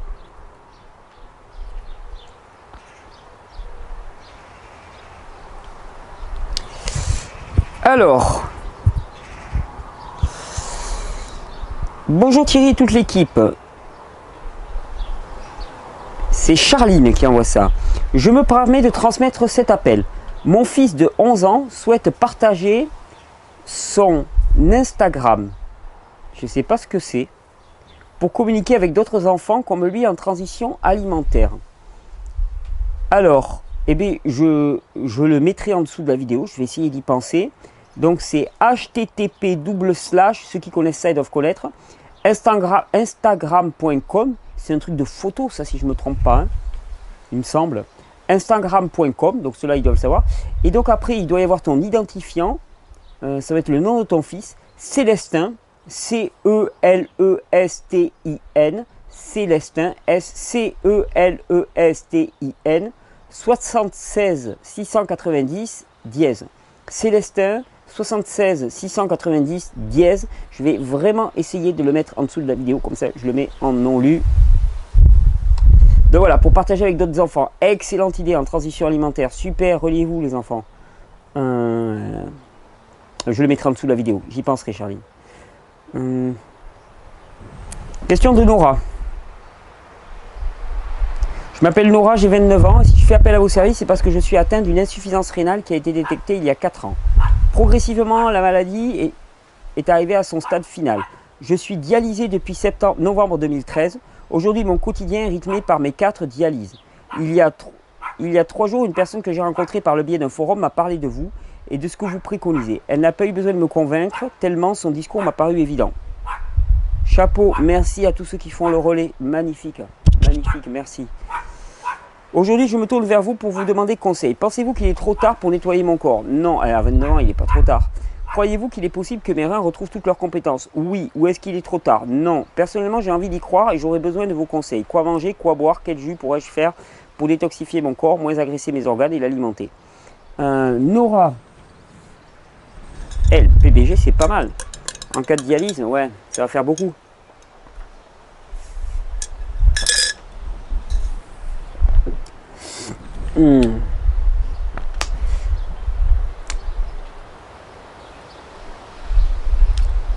On peut faire l'historique d'une dysfonction rénale. Au début, plouf plouf, au début de la vie d'un individu, il commence à avoir un mode de vie qui est inadéquat, alimentation, rythme de vie et ainsi de suite. Les déchets s'accumulent dans l'organisme. Les déchets s'accumulent dans l'organisme et petit à petit, eh bien, il va y avoir trop de déchets par rapport à la capacité éliminative de l'organisme. Donc au début, il élimine comme il peut par les reins, par les intestins, puis ça commence à se déposer. Donc ces organes eux-mêmes perdent leur capacité à éliminer. Pourquoi? Parce qu'ils sont impactés dans leur fonctionnement même. Pourquoi? Parce que les cellules qui composent ces organes deviennent elles-mêmes congestionnées. Quand un rein est congestionné, c'est un rein qui fonctionne moins bien. Donc en même temps, il y a un afflux de toxines qui est de plus en plus important, un stockage de toxines qui est de plus en plus important, et une capacité métabolique à la détoxification par les reins et les intestins qui est de pire en pire.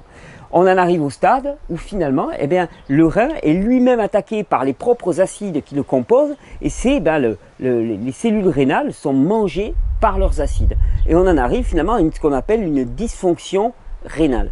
Le rein répond exactement comme tous les autres organes. Le rein, il est composé de cellules qui sont alimentées par du sang et de la lymphe.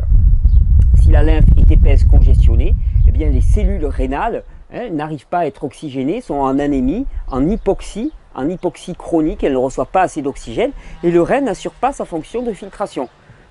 Entre nous soit dit, en dialyse, on filtre le sang. Une dialyse, on fait passer au travers d'une membrane, c'est le phénomène d'osmose, la dialyse.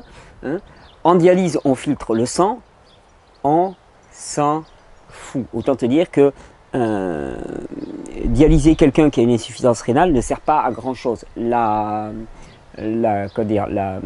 toxicité interne elle va continuer à augmenter parce que c'est la lymphe qu'il faut filtrer et non pas le sang. C'est-à-dire que si le sang est toxique, c'est avant tout la lymphe qu'il faut détoxifier de manière à ce que le sang puisse verser tous ses résidus dans la lymphe.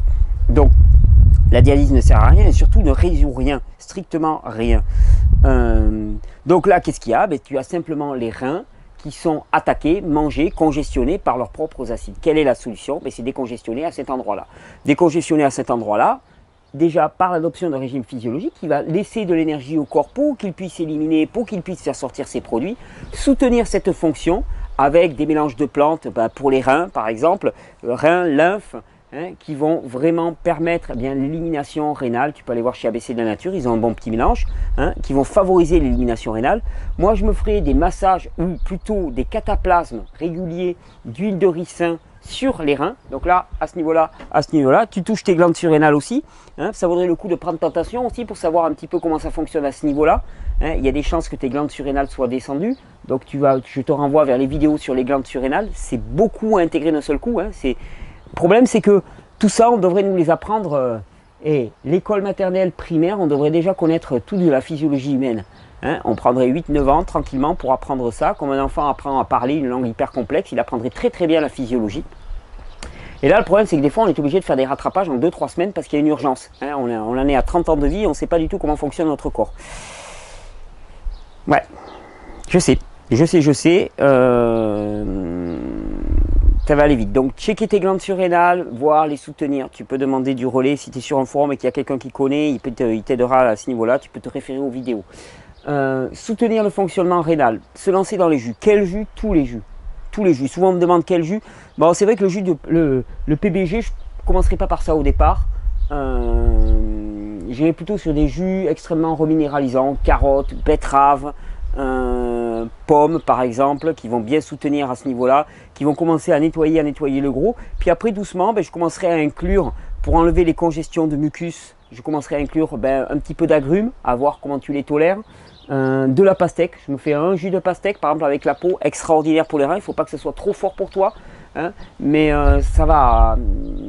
L'objectif, ça serait quand même d'introduire le jus de pastèque à fond. Là, tu rentres dans la période estivale, et si tu te sens bien avec le jus de pastèque, alors là, tu peux faire des mono jus de pastèque. Mono jus de pastèque avec la peau, go, go, go. Mais il faut y aller petit à petit. Tu essaies de voir les réactions de ton corps parce que c'est un jus qui va favoriser vraiment l'élimination, la diurèse, le nettoyage des reins. Parce que les reins, quand on commence à les alimenter de manière adéquate, qu'est-ce qu'ils commencent par nettoyer? Ils commencent par nettoyer eux-mêmes. Ils commencent à se nettoyer eux-mêmes. Les néphrons commencent à filtrer les reins eux-mêmes par effet de proximité. Donc, favoriser le drainage rénal. Il y a des plantes aussi qui sont très bonnes. Donc, il peut être, si tu es sur le jus de pastèque, il n'y a pas besoin de plantes en infusion en plus. Sinon, Si vraiment ça ne marche pas, tu peux utiliser un petit peu de barbe de maïs, de racines de chien-dent qui vont favoriser vraiment la diurèse, baie de genévrier, tu te fais une petite tisane avec ça, hop, tu bois ça régulièrement. Toutes les tisanes diurétiques seront aidantes pour favoriser le nettoyage, la détoxification de tout ton rein, parce qu'une fois que ton rein sera en bon état, alors là il pourra commencer à travailler sur le reste du corps. Mais en priorité, il faut remettre en état ton rein. Quand on a les reins et les intestins qui dysfonctionnent, c'est pas la peine d'aller chercher ailleurs, il faut déjà rétablir ces deux portes de sortie, parce que sinon il n'y a rien qui sort. C'est pour ça que souvent je dis aux gens, quand vous n'arrivez pas à éliminer, mais travaillez sur vos reins et vos intestins, parce que c'est pas en forçant plus, en faisant du jeûne, enfin, de la privation que vous allez arriver à quelque chose. Parce que de toute façon, ça ne sort pas. Donc, pas la peine d'aller plus loin. Voilà Nora, mais tu peux garder, à 29 ans, tu peux garder vraiment la... Tu peux regarder, ouais, la confiance, bien sûr que tu vas la récupérer. Alors, question de Sébastien. Salut Thierry et l'équipe. J'ai eu une consultation avec une naturopathe iridologue. Elle me dit au niveau de mon terrain que tout le côté gauche, le tissu conjonctif est affaibli. Ma glande surrénale gauche est donc plus affaiblie. Non, c'est ta glande surrénale gauche est plus affaiblie, donc le tissu conjonctif est affaibli. Selon elle, du fait que mes glandes surrénales ne sont pas au top, je ne devrais pas dépasser 5% de fruits par jour. Ah non, j'ai dit qu'il y avait une difficulté métabolique, mais de toute façon, soyons clairs, si tu manges 5% de fruits par jour, qu'est-ce que tu vas manger d'autre? Des céréales. Ah ouais, chapeau l'astuce, chapeau, les céréales sont composées de glucose et c'est encore plus dur à traiter par les glandes surrénales. Chapeau, les sucres encore plus complexes, chapeau l'astuce. Donc ça ne marche pas, 5%. Donc selon elle, du fait que mes glandes surrénales ne sont pas au top, je ne devrais pas dépasser 5% de fruits par jour car les glandes sécrètent de l'adrénaline quand on mange des fruits. Et ça fatigue les surrénales d'après elle. Qu'en penses-tu? Ouais, alors les glandes sécrètent de l'adrénaline quand on mange des fruits. Oui, il y avait Hélène qui m'en avait parlé de ta question. Et qu'est-ce que je lui avais répondu? Je lui avais dit, dis à Sébastien que le jour où on produira de l'adrénaline en mangeant des fruits, les gens arrêteront de faire du saut à l'élastique pour se gaver de pastèques. C'est à peu près ça. On ne produit absolument pas d'adrénaline en mangeant des fruits. T'imagines, on serait tous perchés avec les quantités de fruits. Tu sais, là, tu manges ta pastèque, là, ou tu manges ta grosse barquette de fraises, puis là, shoot d'adrénaline, mais c'est pas du tout ça. L'adrénaline est une hormone hyperglycémiante. Donc, si tu consommes des fruits, tu n'as pas besoin d'hyperglycémie. Au contraire, tu vas avoir besoin que le foie traite le fructose et que le glucose soit traité par une hormone hypoglycémiante qui s'appelle l'insuline. Le seul cas où tu pourrais avoir apparition d'adrénaline suite à l'ingestion des fruits, c'est si tu as un défaut métabolique majeur très profond. À ce moment-là, tu aurais un pic d'hyperglycémie. C'est exactement ce qui se passe chez les diabétiques lourds, mais à ce moment-là, tu es diabétique. Un pic d'hyperglycémie. D'un seul coup, il y a une énorme production d'insuline, énorme, et puis au bout d'un moment, ça s'écroule, ça tombe dans les choux, et tu tombes en hypoglycémie. Et là, production d'adrénaline pour refaire remonter. Bon, mais et ça, c'est pas le fonctionnement normal. On ne produit pas d'adrénaline, on ne stimule pas les glandes surrénales à fonctionner quand on mange des fruits. C'est juste archi faux. Archi faux. Archi faux. Regardez, va voir, est-ce que ce sont les glandes, l'adrénaline, hormone hyperglycémiante. Tu manges des fruits, tu as besoin d'une hormone hyperglycémiante. 5% de fruits, c'est vraiment peu, surtout pour un frugivore. Ah ouais, ça fait pas sérieux. Je suis frugivore, mais à 5%. Non, c'est pas sérieux, non, mais c'est une blague. C'est une vaste blague. Mais nous avons développé une culture de la haine du fruit. Nous détestons le fruit. Pourquoi? Parce que le fruit, c'est l'abondance, c'est la facilité, c'est un arbre fruitier, tu le plantes, il donne. Là, on a un néflier. Et je vous l'ai montré il y a déjà 2-3 semaines, ce néflier, il était chargé. Il est encore chargé. Là, les nèfles, elles sèchent sur l'arbre. On n'a pas réussi à tout manger, à tout donner, à tout partager. Chaque personne qui passait chez nous, mais à la limite, il y avait des copains, ils ne passaient plus. Ils en avaient marre de se recevoir des cajots de nèfles, tellement on en donnait. Combien cet arbre nous a donné? J'en sais rien. Cet arbre, il ne demande rien. On ne l'arrose pas, on fait rien. Allez, si, de temps en temps, je lui balance des micro-organismes efficaces, des EM, avec le pulvérisateur, quand je fais ma petite ronde du soir. C'est tout. Il ne demande rien. Ça, c'est insupportable par rapport au système actuel. Et souvent, je dis, Les jeunes qui me disent qu'est-ce que je peux faire dans la vie et tout, moi je suis un révolutionnaire, je suis un punk, je veux tout renverser, je veux tout casser et tout. Je dis bah va pas dans la rue, va planter des noyaux. Va planter des noyaux. Avec l'arbre, tu bouleverses tout le système. L'arbre fruitier, c'est un activisme réel, on va dire. C'est une arme insurrectionnelle de première. L'insurrection par le plantage de noyaux, pour moi, c'est la plus belle des actions à mener. Et planteur de noyaux, là on va faire une petite vidéo là, avec le copain de Daniel là, qui est avec nous. Un planteur de noyaux, quoi. Mais vraiment, vraiment, l'arbre, c'est le fruit. On a appris à détester le fruit. Pourquoi? Imaginons, tu as un produit à proximité qui est abondant, qui ne demande pas de travail, qui ne coûte rien, qui fait que tu seras en bonne santé et en joie. Et tu vois pas qu'il y a un problème là? On ne peut rien te vendre. On ne peut rien te vendre du tout. Pas de médicaments, pas de psy, pas de psychiatre, pas de quoi, pas de travail. On va pas te faire trimer comme un malade. Tu n'auras pas besoin de gagner autant puisque c'est donné. Hein, pas de... Mais ça marche pas ça. Ça marche pas parce qu'il faut quand même nourrir maman. Hein, il faut que les comptes bancaires y remontent. Il faut que le produit intérieur brut, le PIB, hein, eh ben, il soit bon. À la fin de l'année, on s'en fout de savoir que les gens ils sont en train de crever sous leurs antidépresseurs. On s'en fout, ils nourrissent la machine. Hein, ils nourrissent la machine. Et c'est pas le PIB, c'est le PGB. Il faut renforcer le PGB. D'ailleurs, on arrive à la fin.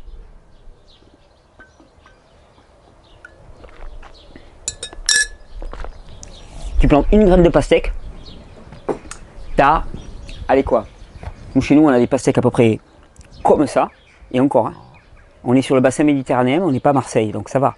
On a des pastèques comme ça de taille, on dirait des jackfruit tellement elles sont grosses. Tu vas en avoir quoi? Tu vas en avoir des pastèques de 12 kg, tu vas en avoir 5-6 par pied. Une graine, tu vas avoir 70 kg de pastèque. 70 kg de fruits. Et dans ces 70 kg de fruits, tu auras, allez quoi, 500, 600 graines peut-être, disponibles pour planter 500, 600 pieds. T'imagines, tu as une graine, tu as 600 graines, l'année suivante, tu en as quoi? Tu en as des milliers. Tu as un champ de pastèques. Tu manges une pastèque, tu as un champ de pastèques derrière qui t'attend. Ah mais ça c'est insupportable. L'abondance est insupportable. Donc on a créé toute une idéologie. Et même les naturopathes, en bon petit agent du système, je ne dis pas tous, attention, je sais bien qu'il y a des exceptions, plouf plouf. Mais les naturopathes, les copains à maçon et toute la clique, hein, qui ont développé une haine du fruit, ils sont consciemment ou inconsciemment des petits agents du système. Des petits agents du système qui véhiculent une idéologie. Et c'est pas anodin de véhiculer une telle idéologie. Donc, non, les fruits ne produisent pas, de l'idéologie, de l'adrénaline. Alors, hop. Non, les fruits ne produisent pas de l'adrénaline. Alors.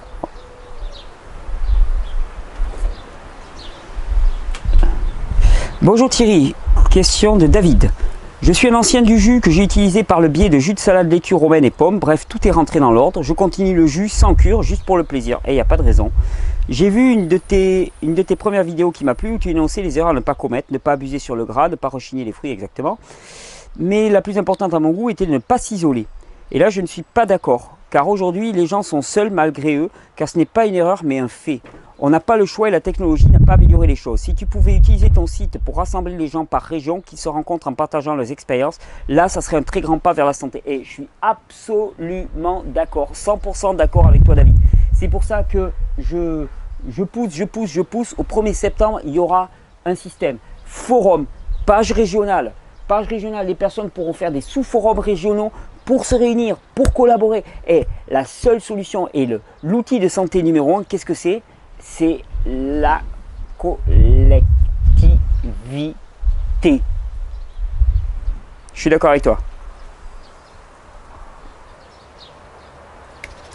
Le citron. Cher Thierry, on dit beaucoup de choses sur le citron, comme par exemple prendre un citron à jeun. Alors c'est Marie. Comme par exemple, prendre un citron en jeûne, dilué dans de l'eau chaude pour favoriser l'élimination. On parle même de cure de citron. Quels sont les effets du citron sur notre organisme? Est-ce un super aliment? Bon, merci à tous. Non, c'est un bon aliment le citron. Super aliment, je ne sais pas. Bon aliment, attention si tu as une vitalité très faible, hein, ça peut être un peu acidifiant. Le citron est un formidable dissolvant des mucus, de tout ce qui est congestion. Fabuleux, comme tous les agrumes. Fabuleux, extraordinaire. À condition d'avoir suffisamment de vitalité pour pouvoir les oxyder, sinon il ne faut pas trop en abuser. C'est un très bon aliment qui favorise le nettoyage hépatique, qui favorise beaucoup de choses. Mais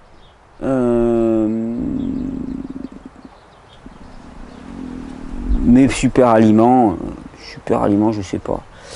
Super aliment, je ne sais pas. Alors, non, pas super aliment, j'aime pas cette notion de super aliment. Ou alors il y en a des tas de super aliments. C'est encore un truc marketing qui nous fait croire qu'il y a un truc unique qui va nous servir pour tout. Donc j'y crois pas. Question de Viviane. Bonjour, je voudrais savoir quelle est la meilleure méthode pour faire disparaître la cellulite aux jambes et bas des fesses et quels aliments manger. Merci pour vos vidéos. Super, merci Viviane. Pour faire disparaître la cellulite, eh ben, il faut diminuer la toxicité du corps. Il y a un truc qui marche bien pour la cellulite quand même, c'est les massages à l'huile de ricin.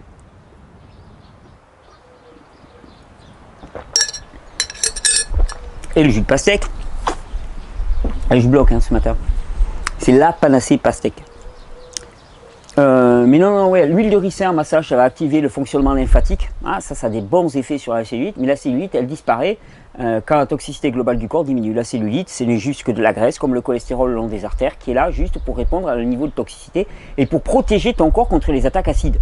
Donc, tant mieux qu'elle soit là, la cellulite. Ce qu'il faut, c'est qu'elle disparaisse, non pas parce qu'on a enlevé la cellulite, parce que si on te fait de la succion de cellulite à un endroit où finalement elle est là pour protéger ton corps, il risque d'avoir des problèmes. Mais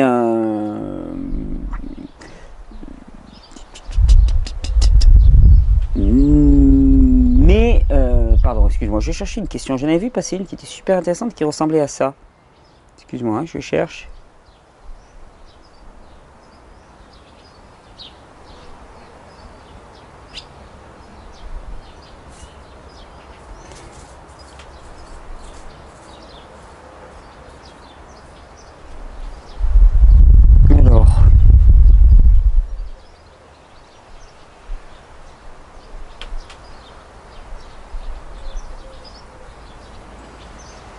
Non, c'est pas celui-là.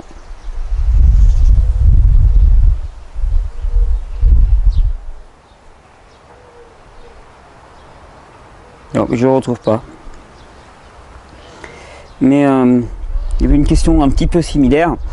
De toute façon, quand il y a un stockage de graisse dans une région particulière du corps, si c'est la zone abdominale, c'est l'emprise du cortisol la plupart du temps, c'est une hormone qui conduit à une rétention de graisse, donc c'est les effets acidifiants du stress. Le cortisol étant une hormone qui est produite en réponse au stress, une hormone anti-inflammatoire. Quand c'est de la cellulite dans les jambes, ainsi de suite, c'est vraiment stockage de toxines.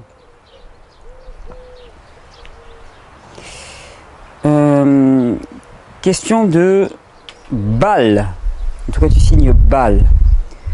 Bonjour Thierry et toute l'équipe. Je mesure 1m70 pour 45 kg. 47 kg, filiforme, ouais c'est vrai, t'es pas lourde.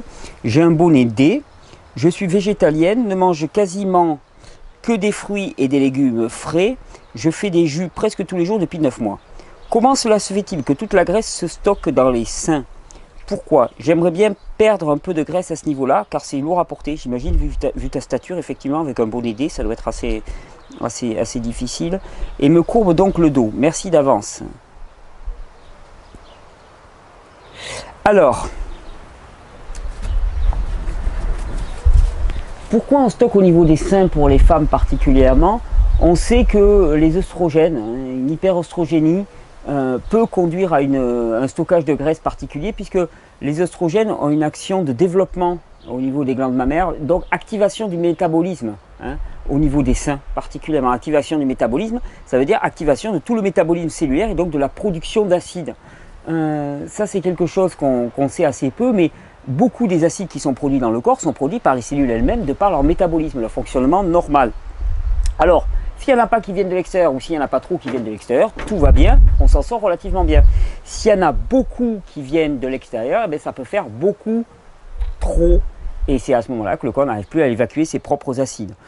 Alors, pourquoi est-ce que ça se stocke dans les seins? Alors après, il y a peut-être des expressions génétiques, je vais oser le dire. Là, pareil, stockage de graisse dans les seins. Moi, j'activerai la circulation lymphatique avec des massages à l'huile de ricin. J'irai checker tout mon système endocrinien et je le régulerai un petit peu. Plantes pour les glandes endocrines, massage à l'huile essentielle de basilic sacré. Alors, non pas sur les seins, mais sur les glandes surrénales en particulier, au niveau des ovaires aussi. Tu peux d'ailleurs, si tu suspectes une hyperoestrogénie, ça peut se tester, hein, tu peux te faire des cataplasmes d'huile de ricin au niveau des ovaires, ça peut être intéressant. Ovaires, glandes surrénales. Voilà moi ce que je pourrais y répondre. Hein.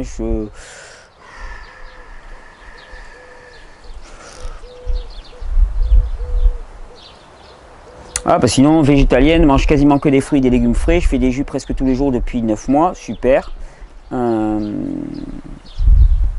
C'est vrai qu'un bonnet D avec 47 kg, ça fait beaucoup. Ça fait beaucoup. Alors pourquoi est-ce que ça vient là pour toi? Il peut y avoir des raisons que je te dis qui tiennent à ta constitution, à ton histoire familiale, mais pas que.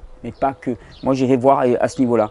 Hyperoestrogénie, donc je te dis régulation du système endocrinien, massage à l'huile de ricin sur les seins pour drainer la lymphe, pour permettre l'évacuation un petit peu dans les autres parties du corps.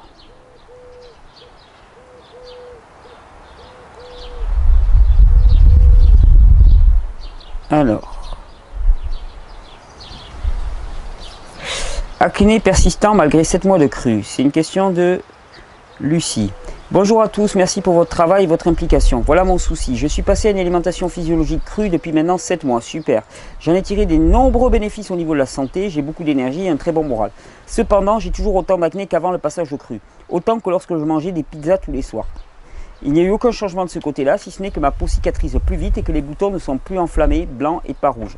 Dès que je presse les pores de ma peau, de mon visage, à n'importe quel endroit ou presque, du pus sort. Cela commence à me désespérer. Comment est-ce possible après 7 mois sans poison, avec des jus en quantité, des plantes médicinales, du sport, du sommeil? D'où vient ce pus? Ce pus, c'est de la lymphe. Ce pus, c'est de la lymphe, Lucie. Hein. Ce pus, c'est de la lymphe, c'est de la lymphe stagnante en dessous de ta peau, dans la zone sous-cutanée. Alors, bientôt la fin de la vidéo, ça. Il est clair que nous n'avons pas tous les mêmes endroits de stagnation de lymphe. Hein. Il y a des histoires personnelles, il y a des histoires familiales, il y a des individus qui vont plutôt stocker dans la zone sous-cutanée. Sous-cutanée. Mais de toute façon, ce pus qui pue en tant que tel, c'est juste de la lymphe chargée de microbes, de bactéries, de lymphocytes, de globules blancs, en train de nettoyer. Alors ce qui se passe, c'est que dans un premier temps, tu acquiers de l'acné parce que tu satures ton système lymphatique avec des produits inadéquats qui viennent de l'extérieur et qui viennent intoxiquer ton corps. Ok. Après, tu as un deuxième temps où ça peut sortir. Et effectivement, si tu as un trouble au niveau des reins, c'est-à-dire que ça ne sort pas directement, quand ça sort au niveau de la peau de façon préférentielle, moi je dirige toujours les gens vers les reins, puisque la peau c'est le troisième rein, les reins, je te encouragerai à soutenir ton rein, jus de pastèque, bon voilà ce que je ferai, jus de pastèque, et je vais taper dedans, épurer ce système lymphatique, faire des bains au bicarbonate de soude pour neutraliser les acides, pour aider le fonctionnement de la lymphe, juste au niveau, si c'est au niveau sous-cutané, des grands bains au bicarbonate de soude, tu vas te baigner dans l'eau de mer, hein, tu te tamponnes le visage avec de l'eau de mer aussi, hein, ça va sécher la peau en même temps, mais ça va être un très hyper alcalinisant pour ta peau, ça va y participer.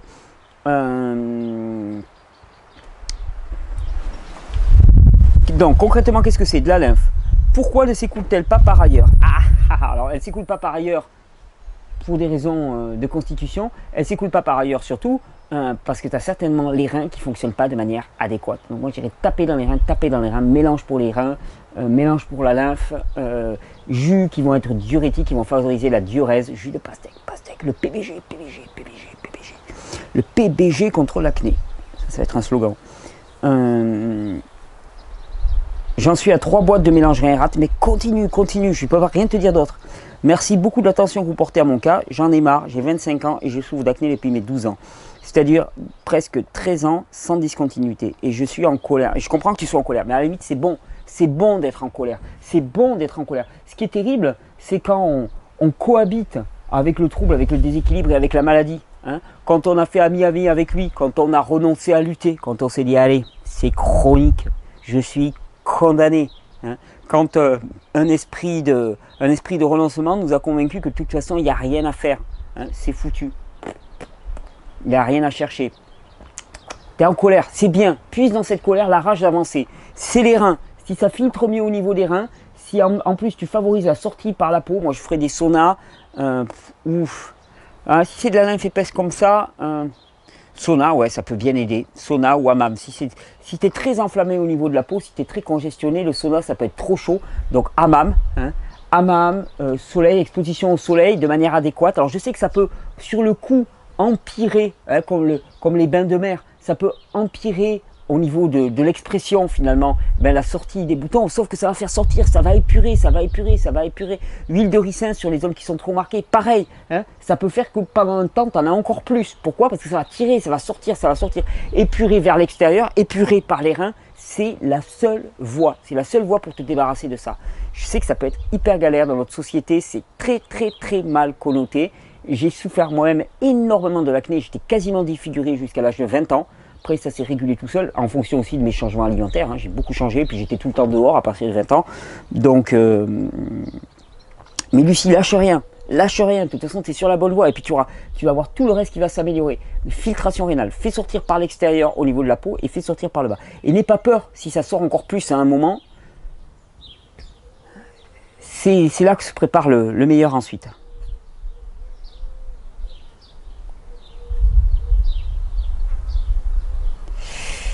Alors, question de Marc. J'ai 5 questions à vous poser. La bioélectronique de Vincent montre sur le diagramme pH et oxydoréduction que les cancers sont dans la partie 3, qui est la partie alcalin-oxydé.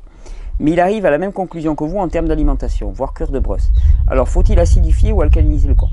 Alors ça, c'est toujours la même chose. C'est l'histoire avec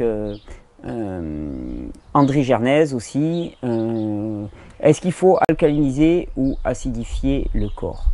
Quand on dit mettre le corps en acidose, on n'a rien dit, on veut juste dire se lancer dans un processus de détoxination. Parce que quand on se lance dans un processus de détoxination, qu'est-ce que fait le corps? Les cellules rejettent des acides qui étaient stockés dans le milieu interstitiel, dans le milieu intracellulaire aussi. Tout se met à relâcher des acides dans le milieu plus superficiel. Donc quand on dit mettre le corps en acidose, moi je dis laisser les acides sortir. C'est exactement la même chose. Donc effectivement, on dit exactement la même chose. Donc il faut alcaliniser, hein, pour neutraliser ces acides, parce que c'est bien joli de mettre le corps en acidose, hein, parce qu'on te dit, oui, voilà, finalement, si tu mets le corps en acidose, tes cancers disparaissent parce que ça tue les cellules cancéreuses. Les cellules cancéreuses disparaissent parce qu'il y a beaucoup moins d'acide à l'intérieur des cellules. Hein, et il y a beaucoup moins d'acide à l'intérieur des cellules, donc il va y avoir moins de mutations. Mais ce n'est pas les acides qui sont relâchés, mettre le corps en acidose pour cramer les cellules cancéreuses. C'est absolument faux. De toute façon, tu cramerais tes cellules en même temps. Ce n'est pas le cas. Non, non, par contre, on relâche des acides, donc la prolifération tumorale, la prolifération anormale de cellules liées à l'altération du code génétique, va diminuer. Et c'est exactement ce qu'on va faire avec les cellules cancéreuses. Alors, c'est là moi où je parle d'alcalinisation, parce qu'une fois que c'est au niveau de la lymphe, il faut bien les traiter ces acides. Et si tout ne sort pas par les émonctoires, on a intérêt à avoir des minéraux alcalins. Que pensez-vous du Kispinal de Christian Roche? Je ne connais pas. Pourquoi un jus de pomme acheté entraîne chez moi des douleurs à l'estomac d'une intensité insoutenable, calmé par polysilane? Parce que c'est stérilisé, un jus de pomme acheté, c'est stérilisé, et pour peu qu'il y ait du sucre, c'est encore pire. Le lait, ce n'est pas bon. Alors, que donner à un enfant âgé d'un an le matin à la place? Et des bananes. On n'a pas à remplacer le lait, tu sais, Marc. On n'a absolument pas à remplacer le lait. Tu sais, c'est un peu comme les végétariens qui veulent remplacer les protéines. Le lait, on n'en a pas besoin, donc on n'a pas à le remplacer, on a juste à l'enlever. L'aliment normal pour un enfant, c'est les fruits et les légumes. Point, barre. Je te garantis. Hein.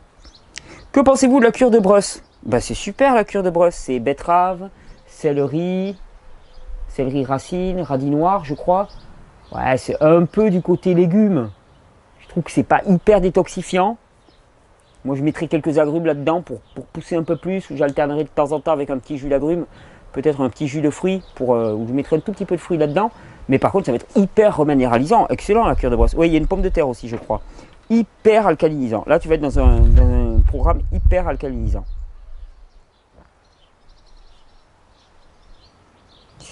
Alors, question de Thérèse. Il nous reste allez, quelques minutes après il va falloir que j'y aille. Bonjour Thierry, j'ai 64 ans et été transfusé complètement à 23 ans. Je ne consomme plus de produits laitiers et de gluten depuis complètement transfusé. Ah ouais. Depuis 3 semaines, je privilégie jus de légumes et fruits, un peu de poisson ou d'œuf ou un peu d'huile, noix de germe de blé, bois du thé noir ou vert ou blanc chinois léger. J'ai maigri de 46 kg, je suis descendu à 41. Que me conseillez-vous? Je prends aussi les plantes que vous conseillez pour la thyroïde et la vue. J'ai un olule qui semble diminuer. J'ai eu 5 enfants et fait 2 fausses couches. Je prends régulièrement des gélules de curcuma, poivre noir. Merci Thérèse. Alors Thérèse, tu as perdu du poids, 41 kg pour 1m65. Ouais, c'est léger effectivement. C'est léger. Moi je crois qu'il ne faut pas avoir peur de la perte de poids. On flippe tous. C'est soit parce qu'on est épuisé et à ce moment-là il faut se reposer et la reprise du poids passera par un repos, soit c'est juste une phase temporaire. Combien de personnes j'ai vu chuter au niveau du poids et puis d'un seul coup hop, commencer à remonter au fur et à mesure. Non, moi je m'inquiète vraiment pas Thérèse, ça peut paraître facile mais je m'inquiète vraiment pas. Tu peux te référer à la vidéo Trop maigre par exemple que j'ai faite récemment qui te donnera toutes les clés. Il y a certaines peut-être qui te parleront mais voilà, moi ce serait pas pour moi c'est pas un facteur d'inquiétude particulière. Véronique, bonjour Thierry, je reviens vers vous à la recherche d'une famille qui voudrait bien m'accueillir. J'ai une dépression et mon environnement m'a rendue très nerveuse. Besoin d'un changement radical du milieu de vie. Repos, calme, dialogue, détente, régénération. Vous êtes mon dernier recours. Pas moi, mais vous êtes mon dernier recours. Véronique d'Alsace. Alors écoute Véro, je vais lancer ton appel. Je vais mettre ton mail, je me permets, je pense que c'était ce que tu voulais. Véro, V-E-R-O, 67, Alsace, tout accroché, Alsace, A-L-S-A-C-E, @gmail.com. Véro, 67, Alsace, @gmail.com, qui cherche une famille qui voudrait bien l'accueillir, dépression. Oui, donc c'est une personne qui va demander un petit peu de soins et d'attention. S'il y a des gens qui se sentent appelés, qui se sentent attirés, vous pouvez y aller. Vous pouvez y aller, Véro, elle a besoin d'une grande aide. Alors, elle a presque fini.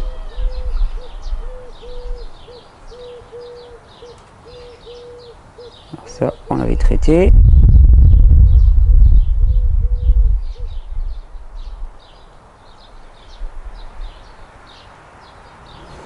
Alors, bonjour Thierry, c'est une question de Gina. Je suis, depuis un certain temps, vous m'avez permis de comprendre plein de détails physiologiques qui me paraissaient un vrai casse-tête chinois pendant ma formation naturo. Super. Donc, bravo, ok. Je suis actuellement en Haïti, oh bah oui, ça va, et enceinte de 7 mois. Selon mon instinct et mes intuitions, la grossesse se passe bien. J'ai un radar hygiéniste dans mon ventre, c'est drôle, super. Je mange énormément de fruits, j'ai des pulsions de fruits, excellent, et mange bien dans l'ensemble, et mes selles sont souvent molles. Ce qui me rassure quelque part, au moins j'évacue. Ouais. Du coup, je me demande si ces selles molles sont dues à une forte détox naturelle ou autre chose. Je me pose évidemment pas mal de questions sur la grossesse, l'accouchement, le bébé, l'éducation. Ouais, il faut que j'en fasse des vidéos comme ça. Je vais en faire. Au mois de juillet, il y aura pas mal de copains et de copines qui seront disponibles et qui pourront en parler, donc j'irai faire des interviews. En fait, ma vraie demande est la suivante. Faites-moi s'il vous plaît un clin d'œil en faisant une vidéo spéciale femme, grossesse, bébé, éducation, société. Ok, je la note, Gina. Des selles un peu molles, moi je m'affolerai pas. Je garde ta question pour le reste, mais des selles un peu molles, non, ça serait pas une inquiétude particulière pour moi. Haute-va d'Oriel, ça peut être simplement les fruits,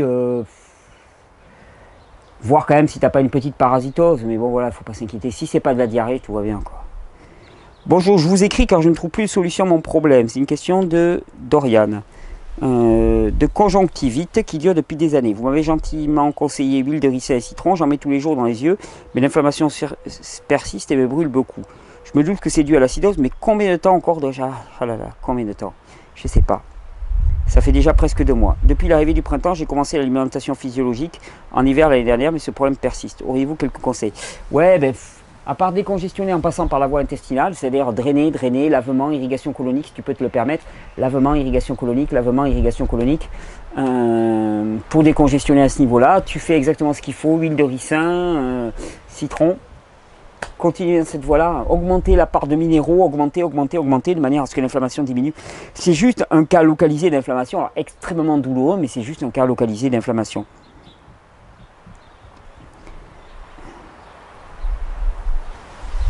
Bonjour, concernant les poitrines féminines non développées ou très peu, comment devrait être la poitrine d'une femme physiologiquement parlant?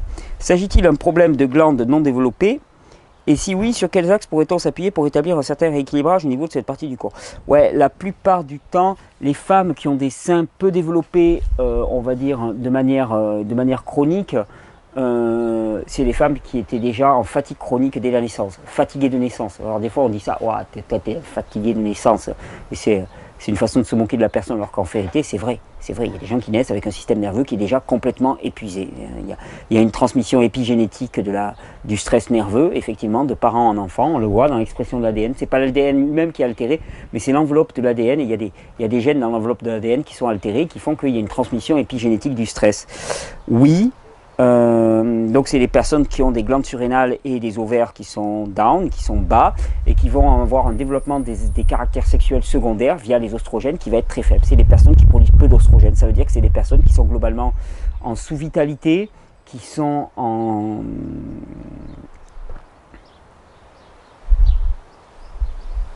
Ouais, question de Lily. Ouais, c'est des personnes qui sont en sous-vitalité. Qu'est-ce que c'est qu'une poitrine idéale? Selon quels critères? J'imagine que ça serait une poitrine fonctionnelle, c'est-à-dire normalement développée, qui peut répondre à sa fonction, pas surdéveloppée parce que c'est un handicap dans les déplacements. En tout cas, voilà, poitrine sous-développée. Tout ce que je peux dire, c'est que poitrine sous-développée égale faiblesse du système endocrinien. Ça, obligatoirement. Faiblesse du système endocrinien, faiblesse globale. Et ça va être des personnes qui vont être plutôt faibles, sur le planchant faible. Traitement des glandes surrénales, traitement des ovaires, et ainsi de suite.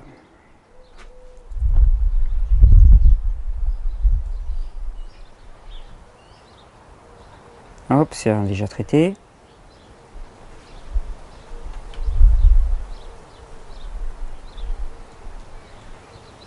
Celui-là aussi. Problème cardiaque. Je vis aux États-Unis, c'est une question de Thomas, et je viens de faire un arrêt cardiaque. On m'a posé 2 stents et je ne supporte pas le traitement Plavix qui permet aux artères de ne pas se boucher. Pensez-vous que le ginkgo biloba puisse remplacer ce médicament? Personne ne veut se mouiller, je le comprends, et surtout pas le cardiologue qui ne jure que par les médicaments. Or, celui-ci me provoque des symptômes proches de ceux de l'arrêt cardiaque. Je crains donc de ne pas sentir le véritable arrêt si cela devait arriver à nouveau. Faites-vous des stages à propos de cela? Non, Thomas, je ne fais pas de stage à propos de cela. Le ginkgo biloba va avoir une action très très favorable. Le gotu-kola aussi, la Centella asiatica. Gotu-kola, ginkgo biloba, toutes les herbes qui vont avoir une action favorable sur le muscle cardiaque, l'ail, le piment de Cayenne vont avoir des actions favorables. Mais enfin voilà, si tu fais un arrêt cardiaque, c'est la conjonction de 2 choses. Hein. C'est à la fois un système obstrué, ce qui fait que le cœur il doit forcer beaucoup plus via les glandes surrénales, et des glandes surrénales qui n'arrivent plus à pousser. Hein. Quand tu as le pousseur qui est faible et que tu as le système qui est obstrué, qu'est-ce qui se passe? Ça avance plus et c'est un arrêt cardiaque. Donc c'est un épuisement nerveux la plupart du temps. Le ginkgo peut aider, mais c'est vraiment une réforme de tout le mode de vie. Je ne sais pas quel est ton mode de vie, là j'ai trop peu d'informations, quel est ton mode de vie global, mais c'est vraiment un appel à une réforme globale du mode de vie. Est-ce que le ginkgo peut remplacer provisoirement ton médicament? J'en sais rien, ça dépend de l'étendue de l'épuisement. Moi j'ai toujours tendance à dire, avec les médicaments, surtout quand on a un phénomène lourd comme ça, on ne se hâte pas de toucher aux médicaments. On renforce le terrain, renforce le terrain, de manière à se donner les bonnes conditions pour abandonner les médicaments ensuite.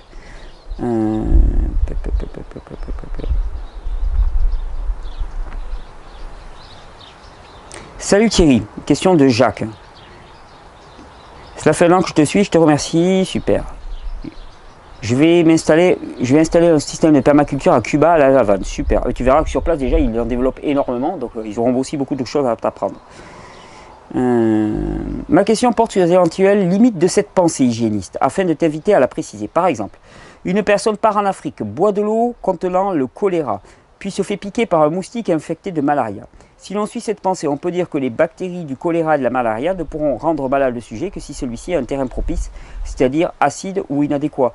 Ouais, surtout s'il a un système immunitaire qui est fatigué. Hein. C'est-à-dire s'il a un système endocrinien qui est fatigué, qu'il a un système immunitaire, qui a un système lymphatique qui est déjà bien congestionné, oui.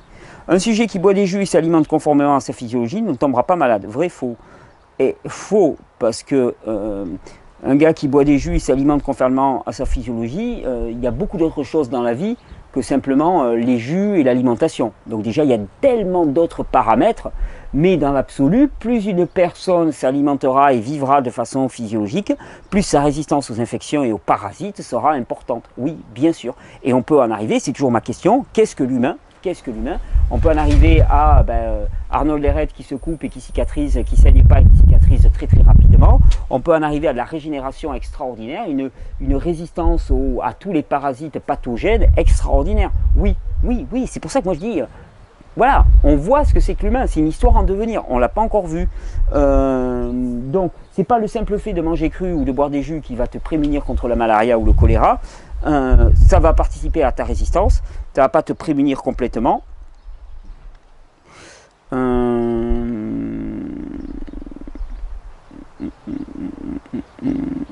Voilà, donc il faut pas pousser à l'extrême. Voilà, pousser à l'extrême. On est en chemin. On est tous en chemin avec des lourds bagages et c'est pas en 2, 3, 4 ans de régénération comparé à 40, 50, 60 ans de vie. Mais par contre, on va expérimenter dans ces pays-là, dans les pays où on peut être soumis à de fortes parasitoses, on va expérimenter une bien plus grande résistance que la plupart des gens.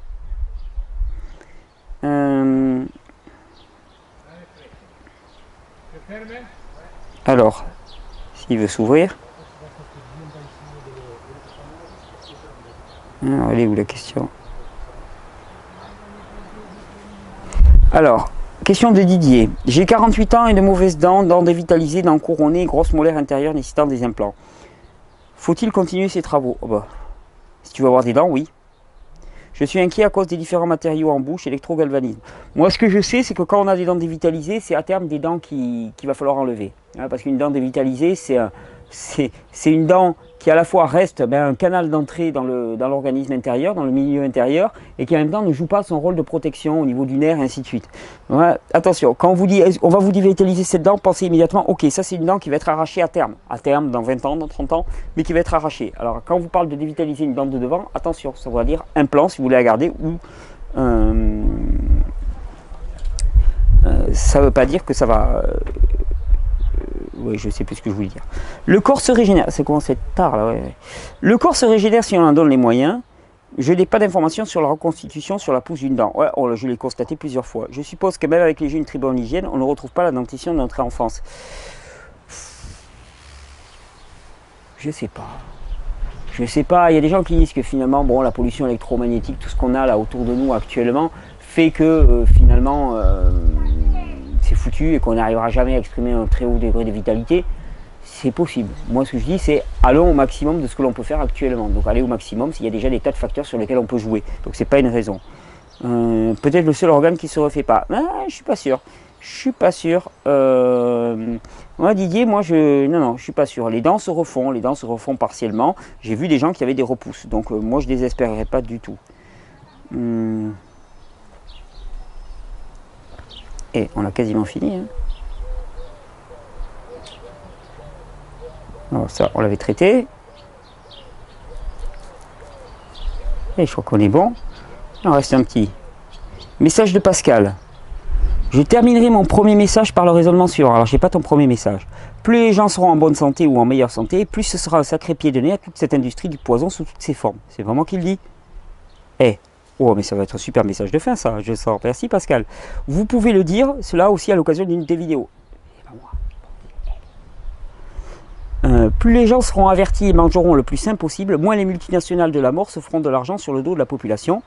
moins ou plus ou du tout de médicaments, plus de produits industriels. Si cela, ce n'est pas un atout qui permettra de s'en sortir, à condition que chacun laisse son ego et de méfiance stupide de côté. Sans compter qu'une fois meilleure santé, en totale santé, rien ne peut vous atteindre.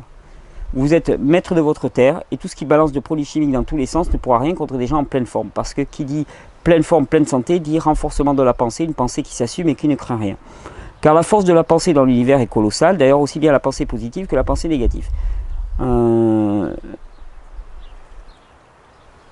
Eh bien écoute, ouais Pascal, rien d'autre à dire. C'est une super conclusion pour cette vidéo. Ouais, effectivement, c'est une arme d'insurrection massive, de démission massive, pour prendre le maquis de façon massive. Oui, bien sûr, se réapproprier sa santé, être en meilleure santé, c'est ne plus être prisonnier de la peur, prisonnier de la dépendance aux médicaments, pas d'être prisonnier face à des lobbies pharmaceutiques qui nous étranglent, c'est clair. Ne pas être manipulable, il y a peu de prise sur nous et c'est dangereux. C'est dangereux si ce qui est visé, c'est la pérennité d'un système esclavagiste.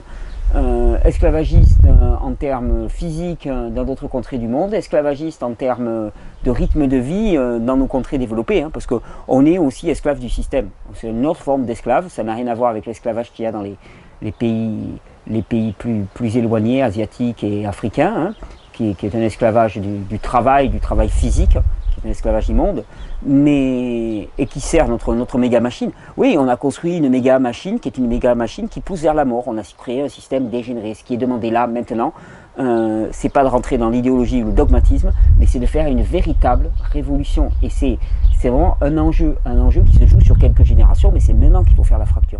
C'est maintenant qu'il faut faire le changement. C'est maintenant qu'il faut une réforme globale de nos modes de vie.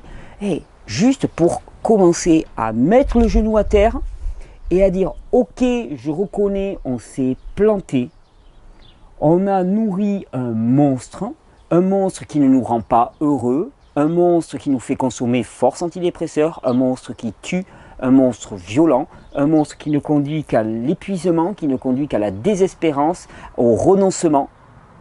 Et maintenant, on construit quelque chose de beau, d'abondant, de généreux, de joyeux, de coopératif, de collectif, de solidaire, de service, d'oubli de soi-même.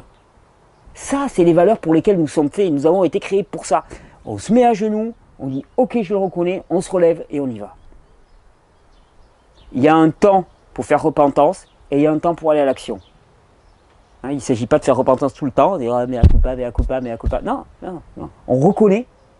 Parce que ce temps de repentance dans lequel on reconnaît, c'est le temps qui va faire qu'on ne va pas adhérer à quelque chose de façon intellectuelle, mais on va y adhérer de façon personnelle. C'est ce qui fait qu'au premier coup de vent venu, on ne va pas renoncer, on ne va pas lâcher. Et ça, c'est essentiel. Donc ce moment de prise de conscience profonde, d'intégration, je reconnais, je réalise, je comprends. Et à partir du moment-là, nanti de cette force colossale que je sens déposer en moi, j'y vais. Go, go, go les noyaux, go les pastèques, go tout ça, et on colonise ce monde avec de la coopération et le nouveau site.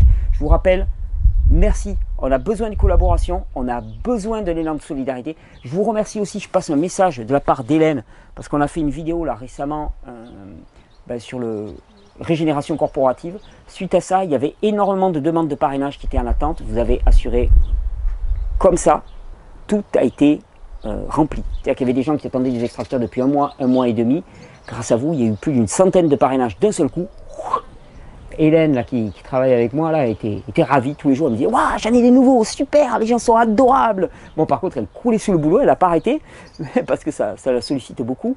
Mais elle était joyeuse. Elle me dit « Waouh, c'est bon, ça marche !» Donc, merci, on a besoin de parrainage, on a besoin de soutien, on a besoin de partage, on a besoin de mutualisation des produits, on a besoin d'un coup de main pour l'indexage de ces vidéos. Donc, je vous renvoie au début de la vidéo, je vais mettre l'adresse en dessous.